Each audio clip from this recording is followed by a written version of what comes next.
స్తోత్రం.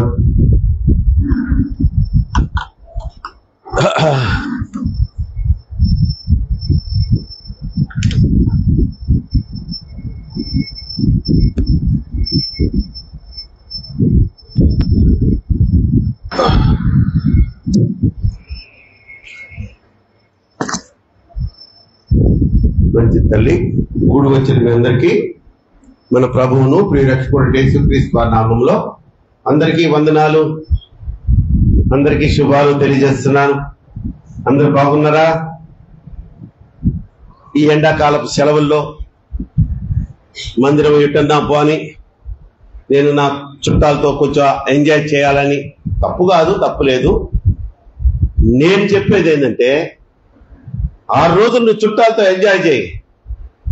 7వ రోజు నా ప్రభువు దినం. అది దాన్ని వాడుకునే దానికి నీకు హక్కు ఎక్కడిది? ప్రసాదం, నీకు హక్కు ఎక్కడిది? 7వ దినము నా ప్రభువుది, విశ్రాంతి దినం. అది దాన్ని కూడా తైతక్కలాడేదానికి వాడుకుంటావా?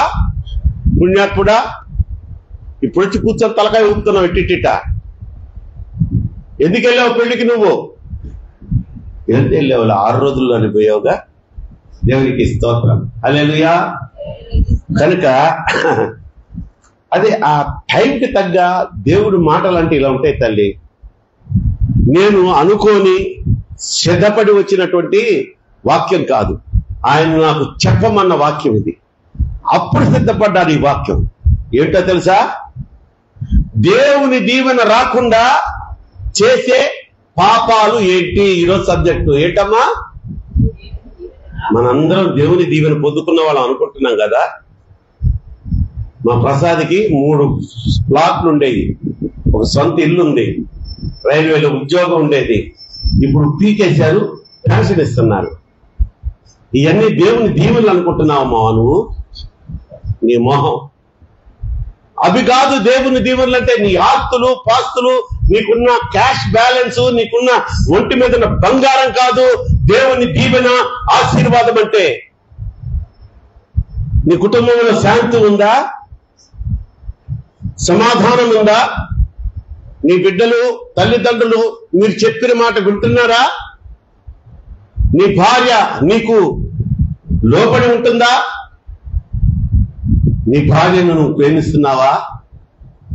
ఇవి దేవుని దీవెనలు, దేవుని ఆశీర్వాదములు ఏ కుటుంబంలో ఉంటాయో అవి దేవుని ఆశీర్వాదములు అంటే. కానీ దేవుని దీవెనలంట ఈరోజు మనకి రాకుండా కొన్ని పాపాలు, శాపాలు, కొన్ని మన క్రియలు అడ్డుకుంటున్నాయంట. దేవునికి స్తోత్రం చెప్పండి, హల్లెలూయా. వాటి గురించి ముచ్చటగా ఒక 3 లేకపోతే 4 మాటలు ఈరోజు మాట్లాడుకుందాం. దేవుడు మనతో మాట్లాడును గాక.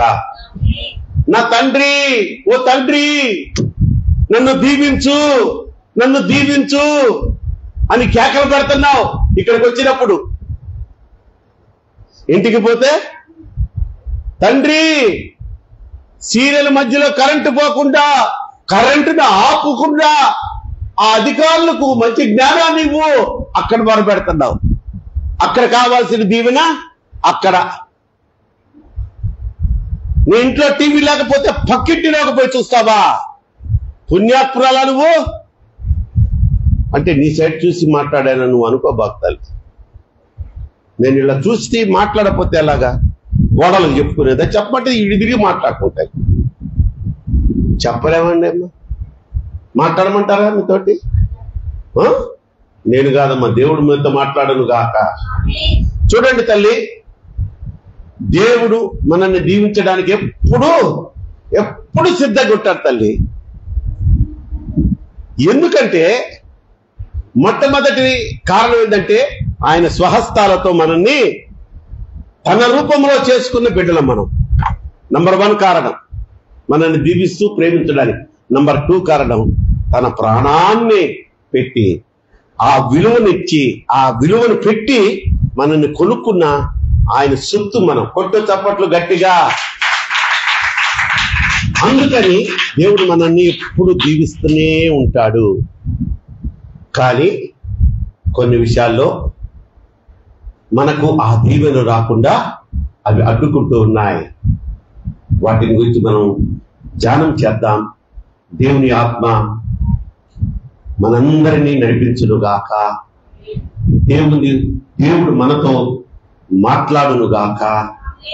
ఆమేన్.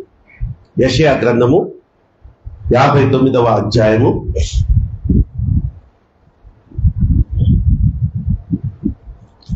59వ అధ్యాయము 1-2. రక్షింపనేరకుండునట్లు యెహోవా హస్తము కురుచ కాలేదు, విననేరకుండునట్లు ఆయన చెవులు మందము కాలేదు. మీ దోషములు మీకును మీ దేవునికి అడ్డముగా వచ్చను. హల్లెలూయా. ఏంటండి మనకి ఎందుకు రావట్లేదు దీవెనలు? మన దోషములు మనకి దేవునికి అడ్డుగా వస్తున్నాయి. రక్షింపకి నేరకుండునట్లు ఆయన చేతులు కుర్చకాలేదు. రక్షింపనేరక ఉండుటకెన్నడు నీ చేతులు కుర్చకాలేదు.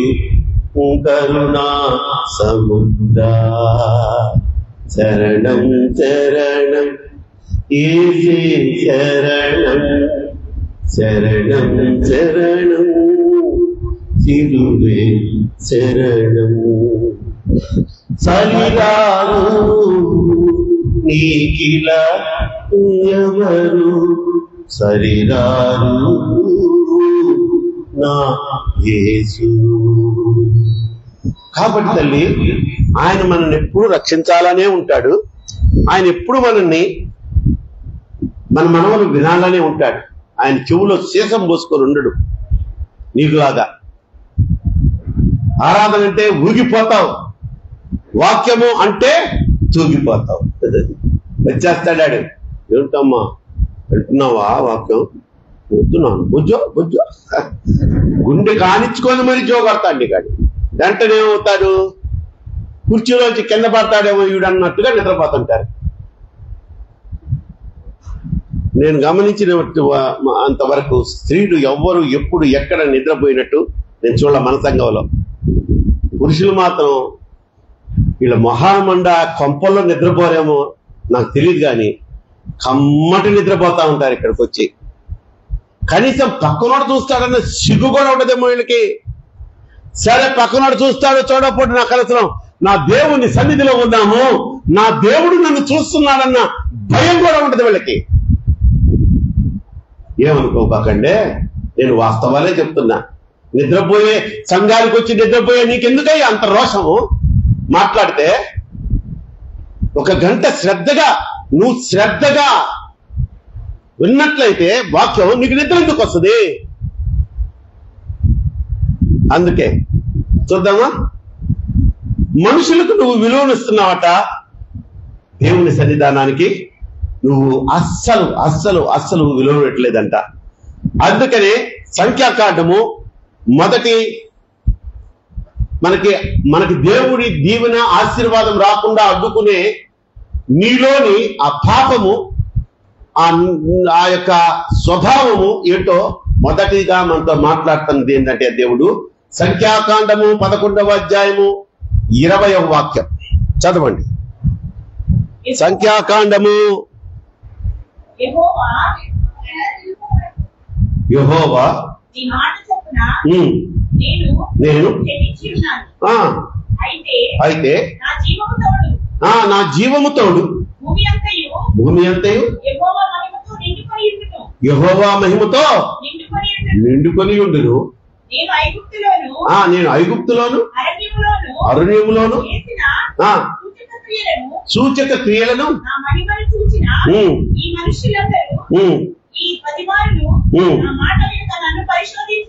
నా మాట వెనుక నన్ను పరిశోధించిరి.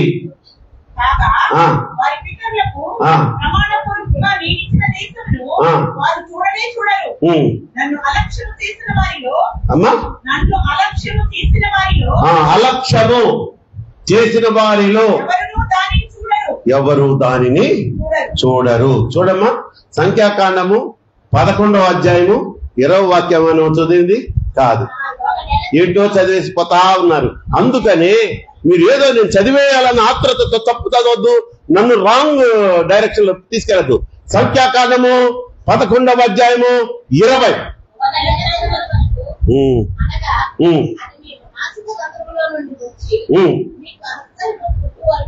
మీకు అసహ్యము పుట్టు వరకు, మీ నాసికా రంధ్రములో నుంచి వచ్చి మీకు అసహ్యం పుట్టు వరకు దానిని తిందురు. ఏలయనగా మీరు జాగ్రత్తగా వినండి, మీ మధ్యనున్న యెహోవాను నిర్లక్ష్యము. దేవునికి స్తోత్రం చెప్పు, హల్లెలూయా. మొట్టమొదటిది దేవుని ఆశీర్వాదము మనం పొందుకోకుండా ఉండడానికి ప్రధానమైనటువంటి మొట్టమొదటి కారణము దేవుని నువ్వు ఆదివారపు ఆరాధన నువ్వు లోకంలో ఉన్న పెళ్లిళ్ళను నువ్వు నిజంగా మీకు చేతులెత్తి దండం బట్టి దీవిస్తున్నా. ఒక్కళ్ళు చెప్పాలా అంతే. లోకంలో ఉన్న పెళ్లిళ్ళు నువ్వు నిర్లక్ష్యం చేయవు. కడతావు పట్టు చీర, పక్కింటి వాళ్ళను వీళ్ళను అడుక్కొని లేరా. అక్క మొన్న నేను లాండ్రీకి వేసాను, కానీ నీ దగ్గర మంచి చీర ఉంటాయి, మా బామ్మర్ది పిల్లోడి చెల్లెలు కూతురు ఏదో ఉంటది బీరకాయ పీసు పెళ్లి ఎప్పుడమ్మా ఆదివారం అక్క. ఈ ఆంటీ పెద్ద బైబిల్ పట్టుకున్న ఆంటీ అంటది, ఏంటమ్మా ఆదివారం పెళ్లికి పోతున్నావు అంటే, పోకపోతే బాగోదు కదా అక్క. పిచ్చియో పొచ్చియో 4 నగలు వేసుకుంటావు, పట్టుకొని ఎవడు చూడటం. ఈ మధ్య పాత రోజుల్లో కానీ భలే గమనించేవాళ్ళంట. కొంచెం ఇట్లాంటి ఎక్స్ట్రా వేషాలు వేస్తే, ఏంటమ్మా భలే ఉందని ఇది అని పక్కన పట్టుకుంటారంట. పట్టుకొని ఇది బంగారమా నకిలీ అని చెప్పగలిగిన టాలెంట్ ఈ స్త్రీలలో ఉంది తల్లి. మీరు గోల్డ్ వ్యాపారాల్లో వెళ్ళుంటే సూపర్ గా అభివృద్ధి పొందేవాళ్ళు, కానీ ఎందుకనో అలా పరిమితి అయిపోయారు. కనుక నిర్లక్ష్యం అనేది మొట్టమొదటిగా మనకు దేవునికి మధ్యలో వస్తున్నటువంటి ఒక అడ్డు. ఏమన్నాం యెషయా గ్రంథంలో ఏమన్నారు? నీ దోషములు నీకును నీ దేవునికి అడ్డుగా వస్తున్నాయి. ఈ దోషముల్లో మొదటి దోషం ఏందమ్మా? ఎవరి మీద నిర్లక్ష్యం? నీ భర్త మీద నిర్లక్ష్యం ఉండదు. వాడు 3 కోటర్లు వేసుకొని వచ్చి బెల్ట్ తీసి గుడ్డును బాదినట్టు పొద్దున్న ఏమయ్యో లే, బెడ్ కాఫీ దాగు, నీ మొహం కాఫీ దాగు. వాడి మీద నిర్లక్ష్యం ఉండదు. నిన్ను పోషించి నీకు జీవాన్నిచ్చి నీ నాసికా రంధ్రాల్లో తన ఊపిరినిచ్చి తన రూపాన్ని ఇచ్చినటువంటి దేవుడే నిర్లక్ష్యం.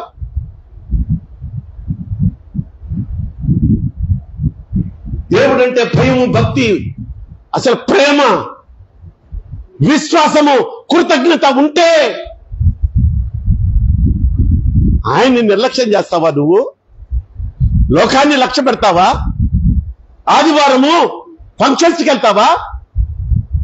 పెట్టేవాడికి బుద్ధి లేదు, వెళ్ళేదానికి నీకు బుద్ధి లేదా?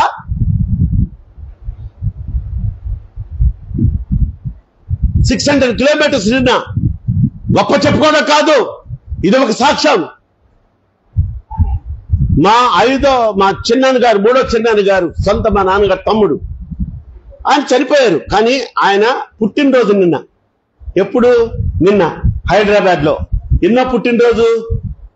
చనిపోయడానికి మామూలు పుట్టినరోజు చేస్తారా గ్రాండ్ గా? 100వ పుట్టినరోజు అట. మరి మా అక్కలు వాళ్ళు పిలిచారయ్యా, ఇక్కడ కొంచెం గ్రాండ్ గా చేసుకుంటున్నామయ్యా, మరి నువ్వు రావాలి తప్పకుండా. వస్తానక్క అని చెప్పా. ఎప్పుడక్క అన్న?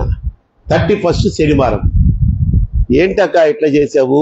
ఆయనది అసలు పుట్టినరోజు నిన్న కాదు, 29వ తారీఖు అంట. అదైతే నాకు చాలా బాగుండేది. వాళ్ళకి సిటీలో వాళ్ళకంటే చూడండి, ఇదే నిర్లక్ష్యం అంటే, ఇదే నిర్లక్ష్యం మా మేరికంటాం. చూసుకో, అర్థం చేసుకో. నా మాటలు దేవుడి మాటలుగా అంగీకరిస్తే నీ గుండెల్లోంచి దూసుకుపోవాలా ఒక్కొక్క మాట. నీ నిర్లక్ష్యాన్ని నీకు ఎదురు నిలబడి చూపించాలా ఈరోజు దేవుడు. ఆ బిట్టు దాటిన తర్వాత మేము అంతే ఇటు దూకుపోతామంటే అది మీ ఇష్టం. ఈరోజు ఏంటి? ఆదివారం. మామూలు ఆదివారమా? మొదటి ఆదివారం తల్లారాధన. ఆ నిర్లక్ష్య ధోరణి ఉన్న నా సహోదరులు సహోదరులు ఏమంటారంటే, ఏముందిలే ఎవరికైనా అప్పచెప్పి నువ్వు ఉండిపోరాదా ఈ నైట్కి. నిన్న మార్నింగ్ బయలుదేరి వెళ్ళిపోయా, ఫంక్షన్కి వెళ్ళాను. నా మెసేజ్ ఎంతమంది చూశారో, ఎంతమంది నా కోసం ప్రార్థన చేశారో నాకు తెలియదు. నేను ఈరోజు బయలుదేరి వెళ్తున్నాను హైదరాబాద్కి. మళ్ళా నైట్ బయలుదేరి పొద్దున కల్లా విజయవాడలో ఉంటాను. నా క్షేమకరమైన ప్రయాణం కోసం ప్రార్థన చేయడానికి పెట్టా. ఎందుకు నాకు అంత తపన? నిజమే, జయశ్రీ గారికో, మన రాజశేఖర్ పాల్ గారికో, లేకపోతే విక్టర్ గారికో ఒక్క ఫోన్ కాల్ చాలు, అయ్యా నేను ఇట్లా వెళ్తున్నాను మీరు చూసుకోండి అని చెప్పి. వాళ్ళు మళ్ళీ సలహాలు కూడా ఇచ్చారు. నాకేంటి తెలుసా? కాదులే సరే ఓకే, మామూలు ఆదివారం అయితే ఒకవేళ అట్లా చేసి ఉండేవాళ్ళేమో. వల్ల ఇవ్వాలా? దేవుడు నాకు ఇచ్చిన బిడ్డలకి ఆయన శరీరాన్ని రక్తాన్ని పంచి పెట్టాలంటే వాళ్ళు అంటారు, ఇప్పుడు మీకు ఫస్ట్ ఆదివారం అని ఇచ్చేది అన్నారు. 42 సంవత్సరాల నుంచి అదే పద్ధతి అమ్మా అన్న. అంటే రెండో ఆదివారం ఇస్తానని చెప్పి నువ్వు ఉండిపోకూడదా అన్నారు. చూసారా, నిర్లక్ష్యం ఉంటే ఈ మాటలకు నేను లొంగిపోయి ఉండేవాడిని. ఉండుంటే మంచి ఈరోజు మధ్యాహ్నం మా అల్లుడు అదేదో షాగోష్ బిర్యానీ అంట, హైదరాబాద్ లో ఇప్పుడు చాలా టాప్ బిర్యానీ అంట. తెలుసా ఎవరికన్నా ఇక్కడ? షాగోష్ బిర్యానీ. ఎస్, అది ఇస్తాను మామా, ఉండు మామా అని బతిలాడేడు పాప. ఆడి ప్రేమ అలాంటిది, తప్పంటలేదు. నేను ఎందుకు పరిగెత్తుకొచ్చానంటే దేవుడు నాకు ఒక బాధ్యతనిచ్చాడు. బాధ్యతనిచ్చాడని కాదు తల్లి, నేను సామాన్య సభ్యుడిని అయినా కూడా ఇక్కడ నేను వస్తాను. ఈ ఆదివారం పోగొట్టుకోను. ఈ ఆదివారం చూసారా, చాలా మంది కలకల అట్లా వచ్చేసారు. ఎందుకు? మీలో ఈ మొదటి ఆదివారము ఆ బల్ల అంటే ఒక ఆశ లేదా ఒక భయం, బల్ల తీసుకోకపోతే నాకేమన్నా వస్తుందేమో, నాకేమన్నా జరుగుద్దేమో అన్న భయంతో వచ్చిన వాళ్ళు కూడా కొంతమంది ఉండొచ్చు. కానీ ఆశతో రావాలి. రావడం కాదమ్మా, ఆశ కలిగి ఉండాలి ఎప్పుడు. దేవునికో మంచి స్తోత్రం చెప్దామా? హల్లెలూయా. చూడండి తల్లి, ఒకనొక దినముల్లో 2007లో జరిగిన సంఘటన ఒకటి. లైబ్రరీస్ ఉంటాయి కదా, ఎంతమందికి లైబ్రరీస్ తెలుసు? మన గవర్నమెంట్ లైబ్రరీస్. అక్కడికి వెళ్ళి మనం ఏం చేస్తాం? చదువుకుంటాం. కొన్ని పుస్తకాలు అక్కడ ఉంటాయి, దాన్ని తీసుకుంటాం, ఇస్తారు వాళ్ళు, మన అడ్రస్ రాసుకుంటారు. మనం ఎప్పుడైనా తిరిగి వెళ్ళి ఇచ్చేయచ్చు. 10 రోజులు ఉంచుకో, 4 రోజులు ఉంచుకో, సంవత్సరం ఉంచుకో, కానీ వాళ్ళకి తిరిగి ఇవ్వాలా. నీ పేరు మీద ఈ బుక్ ఇష్యూ చేయబడినట్టు రిజిస్టర్లో ఉంటది. అలాగే నా లాంటి ఒక ప్రబుద్ధుడు ఎందుకు ప్రతిదానికి మిమ్మల్ని చూపిస్తే, అదిగో ఆ ప్రసాదం గారిని అన్నాను అనుకో, ఏంటి నా మీద పడతాడని అనుకోవచ్చు. ఆయనకు రాకపోయినా మా నిర్మలక్క కన్నా కోపం రావచ్చు కదా. నాలాంటి ప్రబుద్ధుడు 1967వ సంవత్సరంలో ఒక పుస్తకం తీసుకొని ఇంటికి వెళ్ళాడంటమ్మా. దాంట్లో 15 అధ్యాయాలు మాత్రమే ఉంటదంటే, చిన్న పుస్తకం అది. ఖచ్చితంగా అలా శ్రద్ధ పెట్టి కూర్చుంటే ఒక గంట కూడా పట్టదు 15 అధ్యాయాలు చదివేదానికి. బాగా స్పీడ్ గా మనం మేరీకాంతం లాగా చదివే వాళ్ళు అయితే చకచక చదివేస్తారు. కానీ అర్థం చేసుకుంటూ చదివితే గంట లేదా ఒక రోజమ్మా పట్టుద్దమ్మా. జయశ్రీ మేడం గారు ఒక రోజు కూడా అవసరం లేదు. 15 అధ్యాయాల ఒక పుస్తకం తీసుకొని ఆయన అడ్రస్ రాసి వెళ్ళిపోయాడు. ఎప్పుడు? 1967వ సంవత్సరం. 2007వ సంవత్సరంలో ఇన్స్పెక్షన్కి వచ్చారంటే కొంతమంది లైబ్రరీ ఇన్స్పెక్టర్స్ ఉంటారు కదా, వచ్చి వాళ్ళ రిజిస్టర్స్ అన్ని చూస్తుంటే ఆల్మోస్ట్ వాళ్ళన్నీ క్లియర్ గా ఉన్నాయి. కానీ ఈ యొక్క పుస్తకం 1967లో కర్లపూడి తారాప్రకాష్ అనే వ్యక్తి తీసుకుని వెళ్ళి ఉన్నాడు. అతని అడ్రస్ ఇది. అతని ఫోన్ అప్పుడు సెల్లులు లేవుగా, అడ్రస్ ఇది. వాళ్ళు మొత్తం మీద కవర్ పెట్టారయ్యా, లైబ్రరీలో ఒక పుస్తకం నీ దగ్గర ఉండిపోయింది, దయచేసి దాన్ని తీసుకొని వచ్చి అప్పచెప్పగలరా. ఎక్కడో ఉంటే దుమ్ము దులిపి తీసుకొని వచ్చి ఇచ్చాను. నేను ఇచ్చినప్పుడు నన్ను ఒక ప్రశ్న వేశారు. అయ్యా, ఇన్ని సంవత్సరాలు 47 2007 ఎన్ని సంవత్సరాలు? 40 years ఉంది లెక్క పెట్టి. ఈ మాట అడుగుతానని లెక్క పెట్టావు కదా, గుడ్ ఇంటెలిజెంట్ గర్ల్. 40 సంవత్సరాలు సార్. సరే 40 సంవత్సరాలు ఉంటే ఉంది, మర్చిపోయి ఉంటారేమోలే, చదివారా దీంట్లో? పనులుండి చదవలేకపోయానండి అన్నాడు. అది అద్భుతమైనటువంటి ఒక సబ్జెక్ట్. ఆ సబ్జెక్ట్ ఏంటో చెప్పలేదు కానీ అద్భుతమైన సబ్జెక్ట్ ఉన్నటువంటి పుస్తకము. 15 అధ్యాయములు మాత్రమే. అది చదివి ఇతరులు బాగుపడి ఉండేవాడు. ఆ 40 సంవత్సరాల్లో ఎంతో మంది చదివి ఎంతో మందికి ఉపయోగకరంగా ఉండేది ఆ పుస్తకం. ఏం చేశాడు? నిర్లక్ష్య ధోరణి వలన, నిర్లక్ష్యం వలన చదవలేదు, ఇంకొకరికి చదివే అవకాశం ఇవ్వలేదు. ఈరోజు నీ నిర్లక్ష్యం వలన జీవవాక్యము, దేవుడే. వాక్యం అంటే ఎవరమ్మా? ఏంటి డౌట్ గా చెప్తున్నారు? వాక్యం అంటే ఎవరు? గట్టిగా చెప్పండి. యేసయ్యే. ఈ వాక్యం అంటే వాక్యమే దేవుడై ఉన్నాడని లేఖనముల్లో రాయబడి ఉంది. ఈ దేవుడు నీ ఇంట్లో ఉంటే నీ నిర్లక్ష్య ద్వారానే. చికెన్ ఫ్రై వండుకుందామా, పులుసు పెట్టుకుందామా? ఆదివారం పులుసు పెడితే కొంచెం లేట్ అవుద్ది. ఫ్రై అనుకో, ఏదో ఉడికి ఉడకనట్టుగా ఏపివాడు మహాన్ కొడితే తింటాడు. ఎందుకంటే ఈడు చర్చకొచ్చే బాపత కాదు, వీడు బారు బ్యాచ్. దాని మీద ఉంటది. కానీ నీ నిర్లక్ష్య ధోరణి వల్ల నీ ఇంటిలోనే ఉన్నటువంటి ఈ పరిశుద్ధ వాక్యాన్ని ఏనాడైనా నువ్వు శ్రద్ధగా తప్పిపోకుండా చదివావా? ఒక్కొక్కరికి వచ్చాయి వయసు. ఇప్పుడు చెప్పండి, ఎవరు పూర్తిగా పరిశుద్ధ గ్రంథాన్ని చదివారు? 1 2 లైవ్ లో వెళ్ళిపోతుంది. ఇది నాకే సిగ్గుగా ఉంది ఈ నంబర్స్ చెప్పాలంటే. పూర్తిగా చదివా బిడ్డ? గాడ్ బ్లెస్ ఉన్నాను. ఈ వయసులో బైబిల్ పట్టుకోవడమే తెలియదురా నాకు నిజంగా. ఈరోజు ఇక్కడ నిలబడి ఏంటో కబుర్లు చెప్తున్నా, కానీ ఈ దేవుడు నన్ను పట్టుకున్న తర్వాత ఇక నేను ఆయన్ని వదలలేకపోతున్నా, ఆయన నన్ను వదలలేకపోతున్నాడు. లేకపోతే 2013వ సంవత్సరంలోనే 48 గంటల గుండెపోటు వచ్చిన నేను ఫ్లెక్స్ లోకి ఎక్కి ఉండేవాడిని, గోడ మీద ఫోటోలాగా ఉండేవాడిని. 13, 25 ఎన్ని సంవత్సరాలబ్బా? 12 సంవత్సరాలు అంతేనా? కరెక్టేనా? మరి 12 సంవత్సరాల్లో అప్పుడు నాకు హార్ట్ అటాక్ వచ్చినప్పుడు ఐఎమ్ అన్ ఆర్డినరీ మ్యాన్, సంఘంలో ఒక విశ్వాసిని. ఈరోజు నేను ఎవరిని? ఏందమ్మా అనుమానంగా అంటున్నావు? ఒప్పుకోవట్లేదా? మనసు మీకు అంగీకరించడం లేదా? నువ్వు అంగీకరించకపోయినా నా దేవుడు నన్ను అంగీకరించి నన్ను ఇక్కడ నిలబెట్టాడు.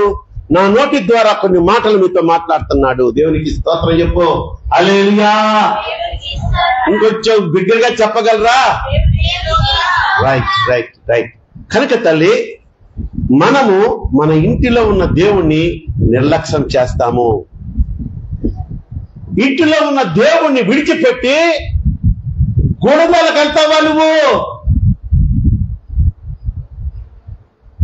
ఇంటిలో ఉన్న దేవుణ్ణి యేసయ్యను నిర్లక్ష్యం చేసి సాగర్కి వెళ్ళి, తెలుసా ఇది మీకు? నాగార్జున సాగర్. అక్కడొక మినీ, ఇదిగో మా తల్లి చెప్పలా మీకు నన్ను పూజించండి రాని? సైతాను బ్యాచ్ కదా మనం. సాగర్కి వెళ్ళి గుండు కొట్టిస్తాడంటే ఈడు. 10 రూపాయలు రోజులు పోయినాయి. ఒకప్పుడు అయితే రూపాయికి గుండు. ఇప్పుడు అదిగో మన రవి గారు అంటున్నాడు, ఆయన ఆల్మోస్ట్ వాళ్ళు గుండులాగే కొట్టిస్తాడు. క్రాప్ అంటే 1 మిల్లీమీటర్ ఉంటుంది, దానికి 100 రూపాయలు తీసుకున్నాడు అంటాడు. ఏంటంటే 100 రూపాయలు తీసుకున్నాడు అంటే దారుణమేనయ్యా అని చెప్పాడు. ఇప్పుడు కటింగ్ అంటే కొంచెం టైం పట్టుద్దమ్మా, నీట్గా చేయాలా. గుండె ఉంది తల్లి, అందులో ఇప్పుడు మిషన్లు వచ్చింది, డ్రర్ అంటే అయిపోయా. ఆ గుండు కొట్టించుకునే దానికి సాగర్ మాత దగ్గరికి వెళ్తావా? నాగార్జున సాగర్కి ఇవన్నీ వదిలేయి, వేలాంగిడికి వెళ్తావా? మీ ఇంట్లో ఎవరున్నారు చెప్పండి అమ్మా.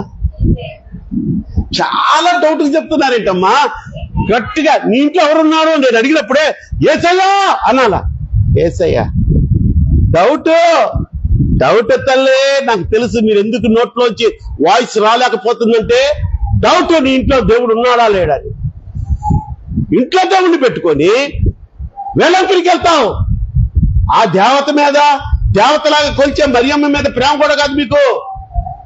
చేపల కూర తిందామని రొయ్యలు బలి చీప్ అంటగా అక్కడ. ప్రతి సంవత్సరం అదేందో 3 నెలలు అడ్వాన్స్ గా రిజర్వేషన్ చేయించుకోకపోతే రిజర్వేషన్ దొరకదంట. 3 నెలల ముందు రిజర్వేషన్ చేయించుకొని పులిహారలు వండుకొని ఈ మొహాలు మండ. నిజంగా భక్తి కోసం వెళ్తే ఈరోజు ఎక్కుతావు, రేపు పొద్దున్న దిగుతావు, సాయంత్రం నువ్వు ట్రైన్ ఎక్కుతావు, ఎల్లుండి పొద్దున్న రావాలా. నీకు 10 రోజులు ఏం పని అక్కడ బెలాంగిరిలో చేపల కూరలు తినేదానికి, అక్కడ మందు తాగేదానికి? కాకపోతే సూటిగా అడుగుతున్నాను, వారం రోజులు నువ్వు అక్కడ పని ఏంటి? వారం రోజులు అక్కడ పొర్రుతున్నావా నువ్వేమన్నా?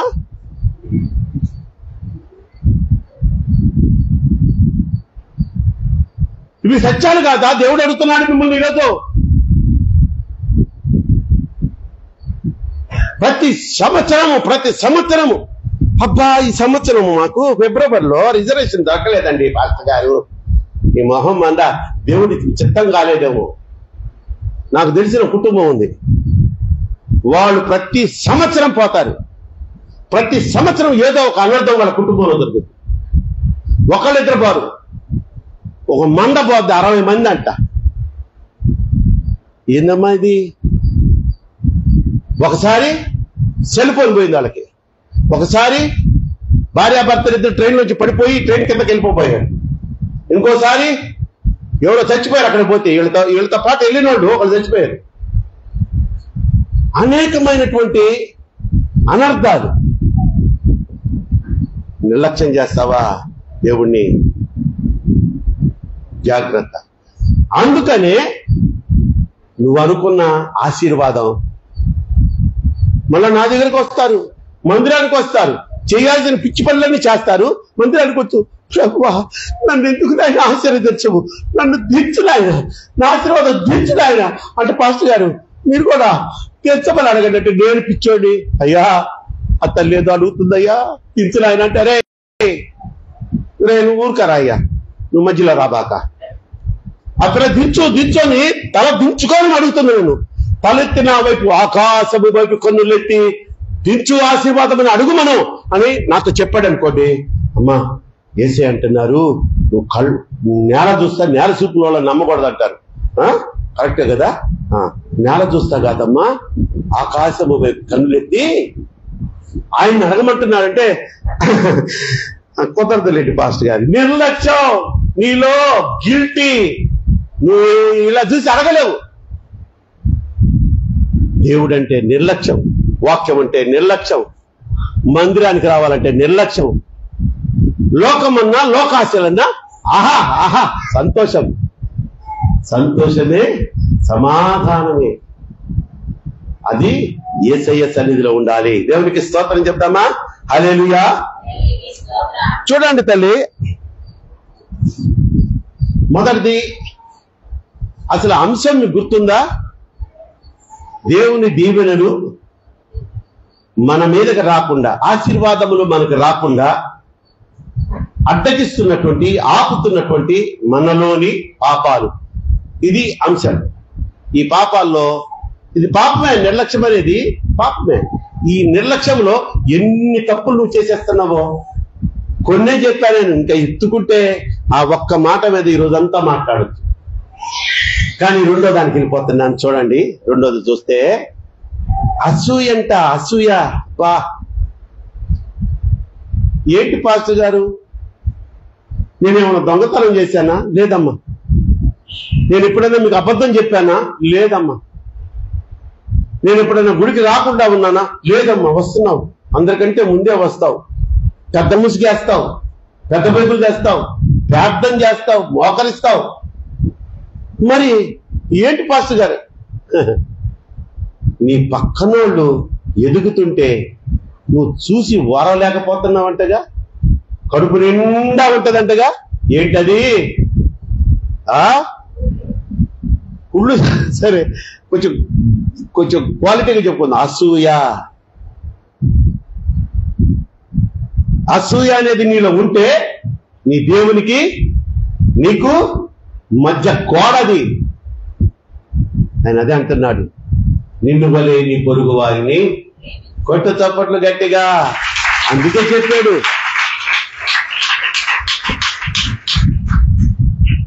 నీ పొరుగు వారిని ప్రేమించు, నీ పొరుగు వారి కోసం ప్రార్థన చేయి,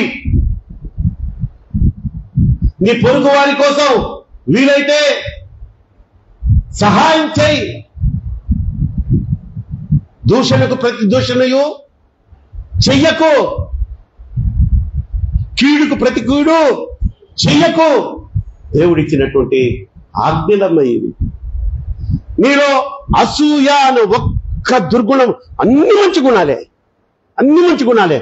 ఈ ఒక్క అసూయ దేవుని ఆశీర్వాదము నీ మీదకి, నీ కుటుంబం మీదకి రాకుండా ఆపేస్తుంది. త్వరగా వెళ్ళిపోతాను, టైం అయిపోతా ఉంది కనుక. మూడోది చూచినట్లయితే సనుగుడు.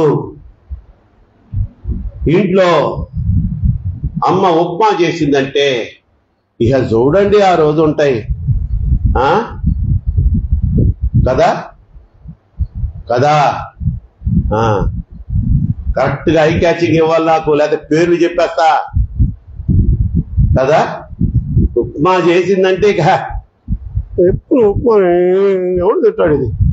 సరే, చిన్న పిల్లోడమ్మా, వాడు ఏదో పాపం ఆ రుచి ఇష్టం లేక ఇంట్లో మీ భర్తలు ఉప్మా అంటే అలగరా, ఉప్మా అంటే సనగరా.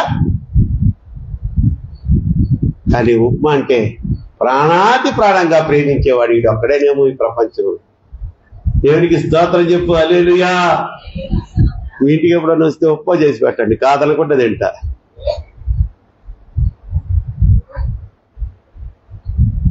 మా తల్లి ఉండేది, చెప్పాల్సిన సందర్భం వచ్చింది కాబట్టి చెప్తున్నాను. ఉండేది అనే దానికి నేను చాలా గుండెల్లో బాధపడుతున్నాను. మాదగి ఉప్మా చేస్తుందమ్మా, అద్భుతంగా చేస్తుంది. అది కూడా ఇక్కడ సాయంత్రాలు కలిసేవాళ్ళం. ఎప్పుడన్నా కొంచెం 7 ఆ టైంలో ఆంటీతోటి, ఇందిరా ఆంటీతోటి, మా కొంచెం ఆకలిగా, అంకులు 10 నిమిషాలు టైం అలా వెళ్ళమ్మా, 10 నిమిషాలు కరెక్ట్గా అలా వండుకొని వచ్చేసేది. ఆ ఉప్మా ఎంత కమ్మగా చేసే తెచ్చేదో. సందర్భం వచ్చింది కాబట్టి ఆ తల్లిని జ్ఞాపకం చేసుకున్నాను. మీ అందరికి కూడా చాలా స్నేహితురాలుగా ఉన్న కుమార్తె. ఆ బిడ్డ ఎక్కడున్నా దేవుడు వారికి కుటుంబాన్ని దీవించును గాక. చూడండి తల్లి, ఇజ్రాయేలీలు ఆ రోజుల్లో మోషే మీద సనిగారు. ఏమని? ఏం మోషే, మంచినీళ్ళు కూడా లేకుండా చంపేదానికి తెచ్చావా మమ్మల్ని? ఇక్కడ ఐగుప్తులో మాకు సమాధులు లేవనా? అరణ్యంలో చంపేది ఎందుకమ్మా అంటే, ఒక పూట మంచినీళ్లు దొరకల వాళ్ళకి, ఒక పూట ఆహారం దొరకల. మంచినీళ్ళు లేకపోతే సనుగుతారు, ఆహారం కొంచెం లేట్ అయితే సనుగుతారు, మాంసాహారం లేకపోతే సనుగుతారు, చెడ్డీలో బంతిలో 2 ముక్కలు తక్కువ వేస్తే సనుగుతారు. మన పద్ధతి ఇది, వాళ్ళ పద్ధతి అది. అందుకని మనం చదువుకున్నాం ఇందాక, ముక్కుల్లోంచి గారిన దాకా పెడతాను రా మీకు అని. వాళ్ళకి అసహ్యం పుట్టాలని మాంసాహారం కోరినప్పుడు దేవుడు ఎలా ఇచ్చాడంటే, ఒక్కోసారి తల్లులు కూడా పెడుతుంటాడు, అప్పుడు కక్కుతుంటాడు. చిను చిను అని పెడుతుంటారు. కనుక ఆ సనుగుడు సరిగినప్పుడు ఇజ్రాయేలు ప్రజల మీద దేవుడు కోపగించుకొని, మోషే తప్పుకో, వీళ్ళ మొత్తాన్ని సర్వనాశనం చేస్తాను, ఈ సనుగుడు అంటే నాకు పడదయ్యా. మోషే ఏం చేశాడు? ఏసై ప్రభు వీళ్ళు విశ్వాస ఘాతకులు, వీళ్ళు ఏసై ప్రభు వీళ్ళని అన్నాడా?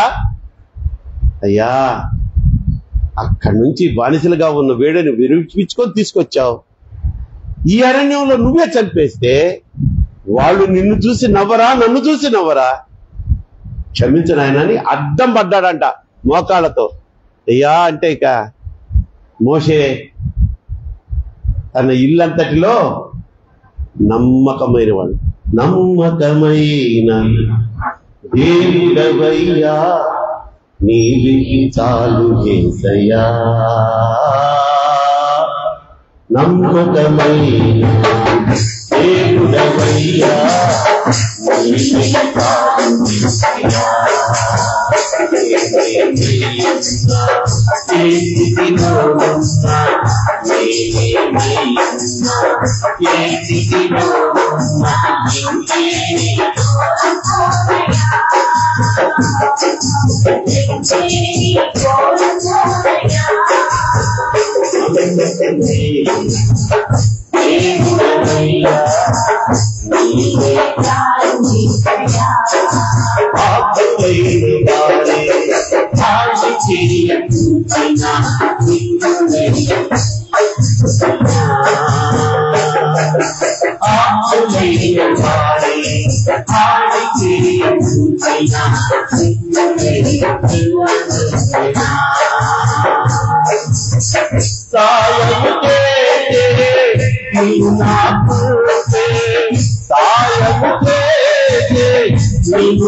యేసయ్యా.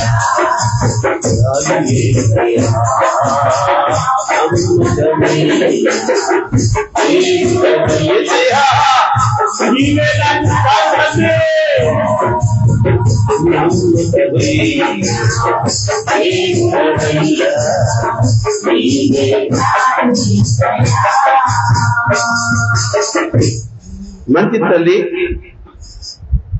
దేవుడు ఇజ్రాయేలీయుల మీద కోపం తెచ్చుకున్న సంగతి వారు తెలుసుకొని, మేము మోషే మీద కదా సనిగింది, మోషే మీద కదా మేము ఏదన్నా కొంచెం తిరుగుబాటు చేసింది, దేవుడికి మా మీద ఏంది ఇంత కృప, ఇంత కోపము, దేవుణ్ణి మేమేం అనలేదు కదా అని అనుకుంటే, దేవుడిస్తున్న సమాధానము, మోషే నా సేవకుడు, నా సేవకుని మీరు ఏమన్నా అంటే నన్నన్నట్లే అని. కనుక దేవునికి మనకి అడ్డుగా ఉన్నటువంటి పాపాల్లో నంబర్ 1 ఏంటమ్మది? నిర్లక్ష్యం. నంబర్ 2 అసూయ. నంబర్ 3 సనుగుడు. నంబర్ 4 లోభత్వం అంటారు. చూడండి, అంటాడు అక్కడ, వెదజల్లి అభివృద్ధి పొందిన వారు కలరు, తగిన దానికన్నా తక్కువ ఇచ్చి లేమికి దిగజారు వారు కూడా కలరు అంటున్నాడు. దేవుని పరిచర్య, దేవుని కార్యము, దేవుని మందిరానికి ఫలాని అవసరం ఉంది అంటే చకాచక చకాచక చకాచక కానుకలు సమకూర్చబడాలి. అలా సమకూర్చబడుతున్న సంఘాలు నాకు తెలుసు. నా తల్లి సంఘం లూథరన్ చర్చ్. రాత్రి నేను మా మేనల్లుడు నిన్న పొద్దున కారులో ట్రావెల్ చేస్తూ వెళ్తున్నప్పుడు హైదరాబాద్లో ఆ బిడ్డ ఆ లూథరన్ సంఘానికి, ఇప్పుడు ఇక్కడ లూథరన్ సంఘం కట్టారు కొత్తది, గుర్తుందా? ఊరసి థియేటర్ బ్యాక్ సైడ్. ఎవరైనా చూసారా అది? దేని పక్కనమ్మా? డిమార్ట్ పక్కన లూథరన్ చర్చ్ అంటాం. డిమార్ట్ ఎక్కడంటే లూథరన్ చర్చ్ పక్కన చెప్పాలి తండ్రి. ఒక ఆయన ఉండేవాళ్లే, హోసన్నా మినిస్ట్రీస్, యనమల కుదురు. అక్కడికి వెళ్తున్నాము, నువ్వు కూడా వస్తావంటే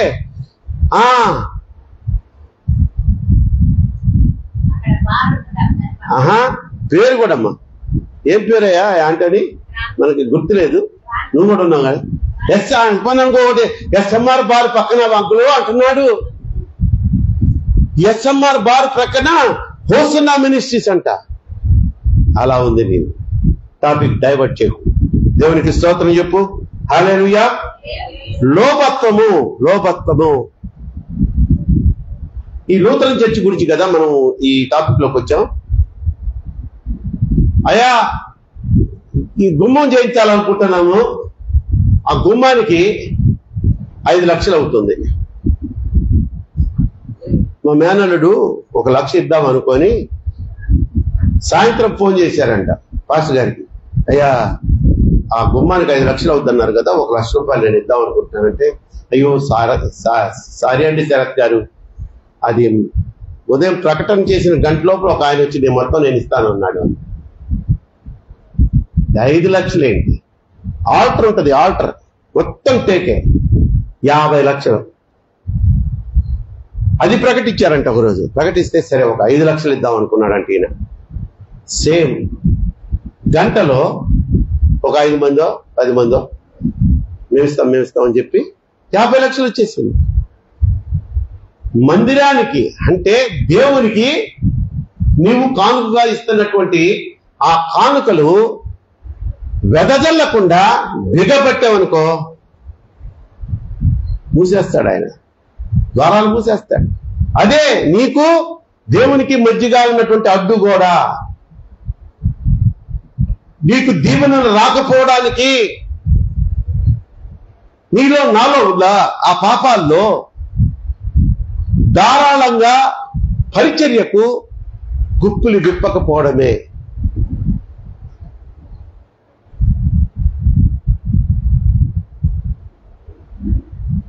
పైపెచ్చు నువ్వు ఇవ్వకపోగా పక్క నుండి జడగొడతావు. ఏంటి అనుభవం చెప్తున్నానమ్మయ్య నేను. ఏంటినా ప్రకటనలు చేస్తున్నారు ఎప్పుడు? ప్రకటన చేస్తేనే దిక్కులేదు ఇక్కడ. ప్రకటన చేయకపోతే ఎట్లా? పోని నేను ఒక 100 గజాలు స్థలం కొనుక్కోవాలనుకుంటున్నాను. ప్రియమైన దేవుని బిడ్డలారా, తలా కాస్తేసి నాకు ఆ 100 గజాలు కొనియండి అని అడిగితే అడగొచ్చు. దైవజనుడికి ఆ హక్కు ఉంది. మీరే నన్ను పోషించాలి, మీ మీద బాధ్యత ఉంది. నేను తినే ఆ గుప్పిడి బియ్యం మీ దగ్గర నుంచి రావాలి. నేను బజార్లో కొనుక్కుంటున్నానంటే మీలో ఎంత ఏమంటారమ్మా ధారాళత్వం ఉందో, అంటే మన గురించి కాదు తల్లి, జనరల్గా చెప్పుకుంటూ పోతున్నా. పాస్టమ్మా, నువ్వు బాధపడబాక. లోభత్వం అమ్మా. ఈరోజు సైతాన్ గాడు మనల్ని ఏం చేస్తున్నాడంటే టీనాసి వెధవల్లాగా చేసేస్తున్నాడు.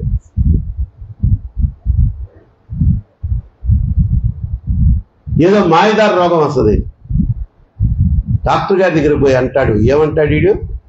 డాక్టర్ గారు, ఎంత ఖర్చైనా పర్వాలేదు, నా బిడ్డ నాకు బతకాలి.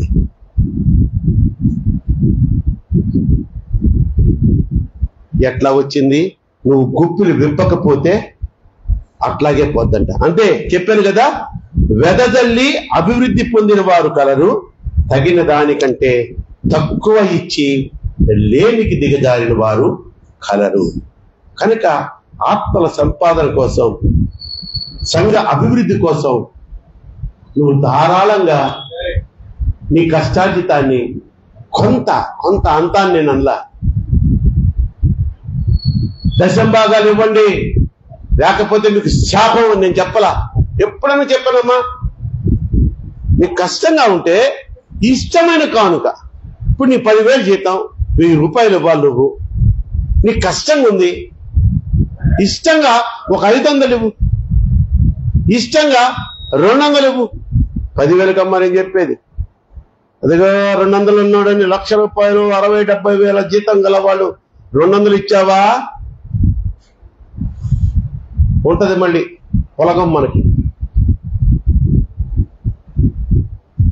దేవునికి మనకి ఆ దీవెనలు ఆశీర్వాదాలు దేవుడు ఇచ్చేదానికి ఎప్పుడు సిద్ధంగా ఉన్నా రాకుండా అడ్డుకుంటున్నటువంటి ఆ అడ్డుగోడలు ఏంటయ్యా అంటే, నంబర్ 1 ఏంటి చెప్పాను నేను? నిర్లక్ష్యం. నంబర్ 2 అసూయ. నంబర్ 3 సనుగుడు. అసలు సనుగుడు ఎందుకమ్మా మనకి? గొడుగుడు ఎందుకు తల్లి? పెడితేనేమో మంచిది, పెట్టకపోతేనేమో మరి. దీని గురించి ఒక చెప్తుంటారు, అడుక్కు తినేవాడు ఒకడు రోజు ఒక ఆమె ఇంటికి వస్తాడంట. వస్తే ఆమె ఎప్పుడు మంచి కూర కొంచెం అన్నం వేసి పెట్టేదంట వాడికి. ఒక తల్లి పాపం ఎప్పుడు పోయినా లేదు బా అంటదనమాట, లేదా పైకి పోయిరా అంటదంట. ఇట్లా జరుగుతూ ఉండగా ఒకరోజు రోజు అన్నం పెట్టే తల్లి, అయ్యా కొంచెం పైకి పోయిరా అని అంటే పక్క పోయి వీడికి ఉడుగుతాడంట. ఎప్పుడు పెట్టండి ఎప్పుడు పెట్టదో, రోజు పెట్టే దీనికి ఏమైందో. అక్కడ దీనికి అని కాదు, ఇంకో మాట ఉపయోగించాడు, ఒక భూత పదం. రోజు పెట్టి తిట్టించుకునే వాళ్ళు కూడా ఉన్నారమ్మా. ఎప్పుడు పెట్టని మహాతల్లి, ఆమె మహాతల్లి పెట్టదు కానీ రోజు పెట్టే డాష్ దీనికేమైందో. అలా ఉంటది, జాగ్రత్త తల్లి. ఈ రోజు నుంచి మనం ఈ నిర్లక్ష్య ధోరణిని మనం వదిలేసుకుందాం. తర్వాత అసూయను వదిలేసుకుందాం, సనగడం మానేసుకుందాం. దేవుని సన్నిధి అంటే ఆసక్తిని పెంచుకుందాం. దేవుని సన్నిధిలో ఏదైనా అవసరం ఉంది అంటే నీ వంతు కానుకగా నువ్వు కంపల్సరీగా సమర్పించుకోవాలి. ఎందుకు మీరు ఎంత నిర్లక్ష్యంగా ఉంటున్నారో నాకు తెలియదు. నేను దేవుణ్ణి అడుగుతా, మిమ్మల్ని ఎప్పుడు అడగను. అది మళ్ళీ గర్వం అనుకోబాకండి. మిమ్మల్ని ఇబ్బంది పెట్టడం నాకు ఇష్టం లేదు, మిమ్మల్ని ఫోర్స్ చేయడం నాకు ఇష్టం లేదు. కనుక ప్రియమైన దేవుని బిడ్డలారా, సాధ్యమైనంత వరకు మనము లోబులుగా పెసనారి ఉండకుండా ధారాళత్వం అంటే మనం అప్పుల పాలైపోయేంత ధారాళత్వం వద్దు తల్లి. ఉన్న దాంట్లోనే ఆ యొక్క బడ్జెట్ చేసుకునే వాళ్ళు చాలా రేర్. దాంట్లో ది వర్స్ట్ ఫెలోని నేను. నాకు తెలీదు, ఒక ఏదైనా ఆదాయం వచ్చిందనుకో దాన్ని ఎలా ఖర్చు పెట్టాలా, ఎంత ఖర్చు పెట్టాలా, ఎంత దాచుకోవాలా, ఎలా దాచుకోవాలా, ఎవరికి సహాయం చేయాలా, ఎంత సహాయం చేయాలా, నాకేమి తెలియదు తల్లి.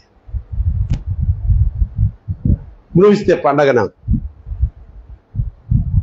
కానీ మీలో ఆ మేనేజ్మెంట్ ఉండాలా, మనీ మేనేజ్మెంట్ అంటారు. చివరిగా ఒక మాట చెప్పేదా మీకు? చెప్పమంటారా? ఐక్యత లేకపోవడం, సమాధానము లేకపోవడము కూడా దేవుని దీవెన ఆశీర్వాదము నీకు దిగి రాకుండా ఉండడానికి అది కూడా ఒక కారణము.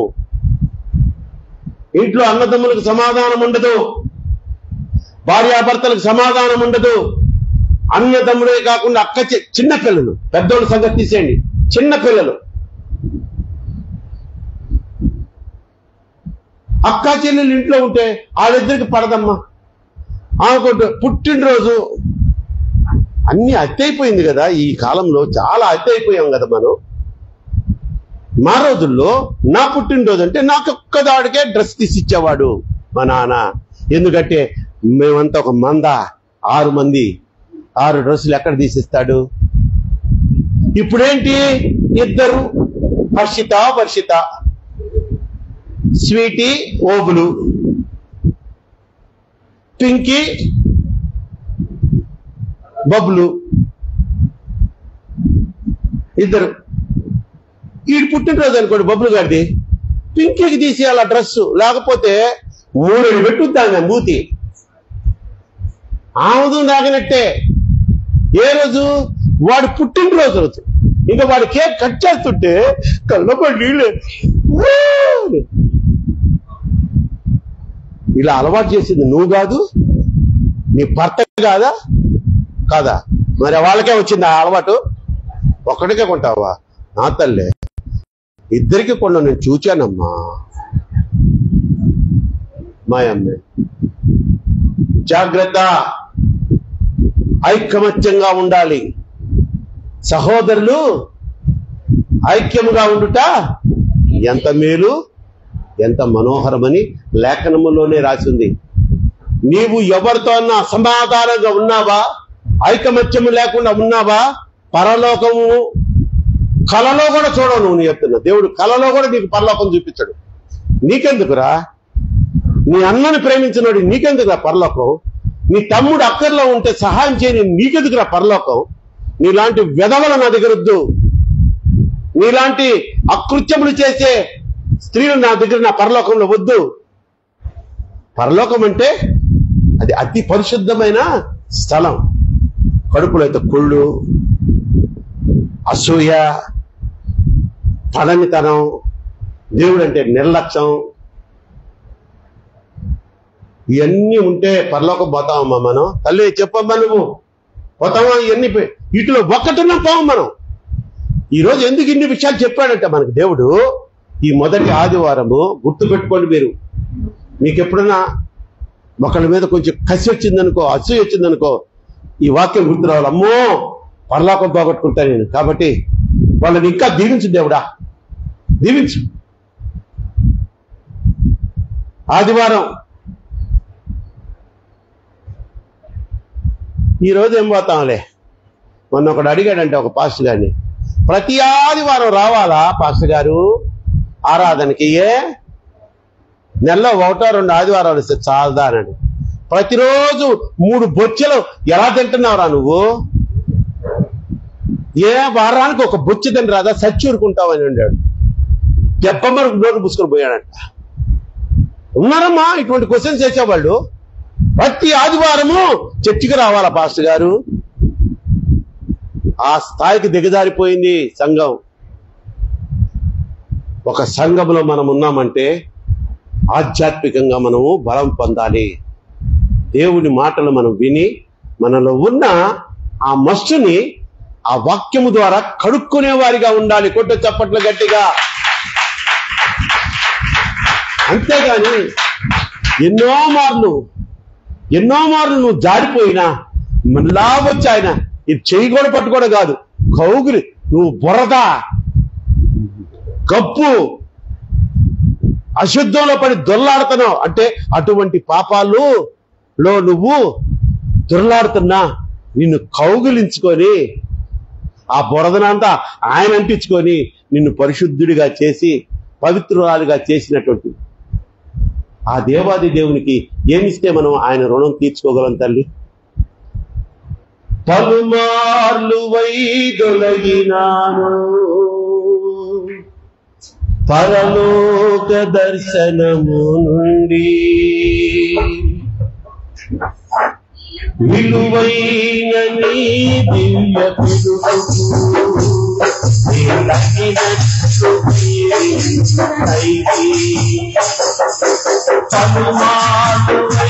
వైదొలగినాను పరలోక దర్శనము నుండి, విలువైన నీ దివ్య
దేవునికి స్తోత్రం చెప్పు. హల్లెలూయా. చూసారా తల్లి, ఈ నిర్లక్ష్యం. మందిరానికి ఎన్ని గంటలకు రావాలి, సినిమాకి ఎన్ని గంటలకు పోతున్నావు, నీ డ్యూటీకి ఎన్ని గంటలకు పోతున్నావు, నీకు ఒక బాధ్యత అప్పచెప్పితే ఆ బాధ్యత నెరవేర్చేదానికి ఎన్ని గంటలకు పోతున్నావు, సరైన టైంకే పోతున్నావా లేదా? మరి మందిరానికంటే ఎందుకు నీకు ఇంత నిర్లక్ష్యం? ఆ నిర్లక్ష్య వైఖరిని ధోరణి ఉన్న నీలో దేవుని యొక్క ఆశీర్వాదము దించు దించు అంటే దిగుద్దా? అదిగో ఇప్పుడే వచ్చి కూర్చున్నాడు ఎదురుగా, నేను పాట పాడుతా ఉంటే. ఎన్ని గంటలకు వచ్చావయ్యా నువ్వు? వెనక్కి తిరిగి చూడబాక. పవన్, ఏం చేస్తున్నావు పొద్దున్న నుంచి? నీ డ్యూటీ ఎన్ని గంటలకి మామూలుగా సోమవారం నుంచి శనివారం వరకు? ఎన్ని గంటలకు వెళ్తావు నువ్వు? సరిగ్గా చెప్పు. 9:30కి వెళ్తావు నువ్వు. సరే, ఇప్పుడు ఎన్ని గంటలకు వచ్చావు నువ్వు? 12 కాదు, నువ్వు వచ్చింది 1 o'clock. షటప్. ఎవడు వెళ్ళమన్నాను నేను వెళ్ళమంటేనే వెళ్ళు. పరిచర్య జరిగేటప్పుడు పరిచర్య సంబంధించిన ఏదైనా వాక్యం మాట నీకు చెప్తే వెళ్ళు. నీకు పాపం రాదు, శాపం రాదు. 12:45కి వస్తావా నువ్వు? ఆ దేవుని కృపేగా నీకు ఆ ఉద్యోగం. సరి చేసుకో, సరి చేసుకో. పిచ్చ పిచ్చ వ్యవహారాలు చేయొద్దు. సన్నిధిలో అతి పరిశుద్ధ స్థలం ఇది, మహిమ కలిగిన సన్నిధి ఇది. చూస్తాడు నా యేసయ్య. జాగ్రత్త, ఉగ్రతను తెచ్చుకోబాక. నీకు చాలా సార్లు వార్నింగ్ ఇచ్చాను నేను. పవన్, నీ ధోరణి మారటంలా. పోవచ్చులే, కళ్ళు చూడు ఉబ్బిపోయి ఉన్నాయి. 11:11 దాకా నిద్రపోయి వస్తున్నావు నువ్వు. పవన్ ఈరోజు నాకు దొరికాడు. మీలో చాలా మంది ఉన్నారు అలాగా. నువ్వు చాలా లేటుకు వస్తున్నావు పండు. నీకు ఒక బాధ్యత ఉంది ఇక్కడ. జాగ్రత్త. నా దేవుడు రోషం లేని దేవుడు కాదు, సహనపరుడు. జాగ్రత్త. నీ సంగతి ఏంటి? నువ్వు చాలా నిర్లక్ష్యం చేశావు. వన్ టౌన్ లో జాబ్ చేసేటప్పుడు స్టార్టింగ్ లో మాత్రం ప్రభువా అంటే శుక్రవారం వచ్చేదని, ఆ తర్వాత పూర్తిగా మానేశావు. నేను డైరెక్ట్ గా అటాక్ ఇస్తానమ్మా. మొహమాటం లేదు, కడుపులో అదే కుళ్ళు పెట్టుకునే టైప్ కాదు నేను. నిన్ను చెక్ చేస్తే నువ్వు బాగుపడితే ఆశీర్వాదం నీకు వస్తుందా, నాకు వస్తుందా? ఒకవేళ ఇప్పుడు నేను కొంచెం నిన్ను హార్ష్గా చెప్పాను అనుకో, నువ్వు కొంచెం మనసులో బాధపడ్డావు అనుకో, దానికి నాకు డిప్లొమా ఇస్తాడు నా యేసయ్య. ఏదిరా కొంచెం సౌమ్యంగా చెప్పునానా, ఎక్కడ వేసాయ నాకు కుదరటం లేదు వేసాయ. వీళ్ళు చేసే పనులు చూస్తుంటే నా వల్ల కాదు వేసయ్యా. అరే, సంఘంలో బాధ్యతలు ఉన్న మీరు ఇష్టారా చేస్తే ఖచ్చితంగా చేయండి. నేను ఏమంటారమ్మా, శుభ్రపరుస్తాను, ఇది నా బాధ్యత అనుకున్న వాళ్ళు, నీ కొడుకు పెళ్ళున్నా ఇది చేసిపో. అది బాధ్యత అంటే. నీకు ఇష్టం వచ్చినప్పుడు వచ్చి నేను అడుగుతాను అంకుల్, నేను బూజులు కొడతాను అంకుల్, నేను కాంగో కొడతాను అంకుల్ అంటే కుదరదు ఇక్కడ.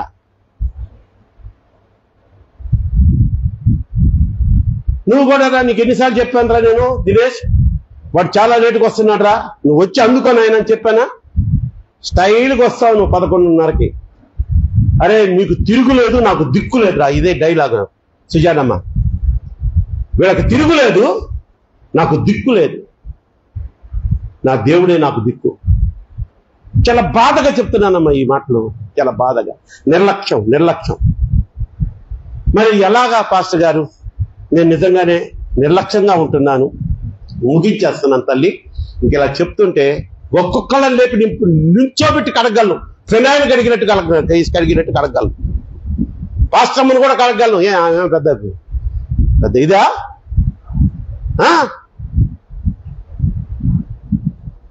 నాలో కూడా ఉన్నాయి.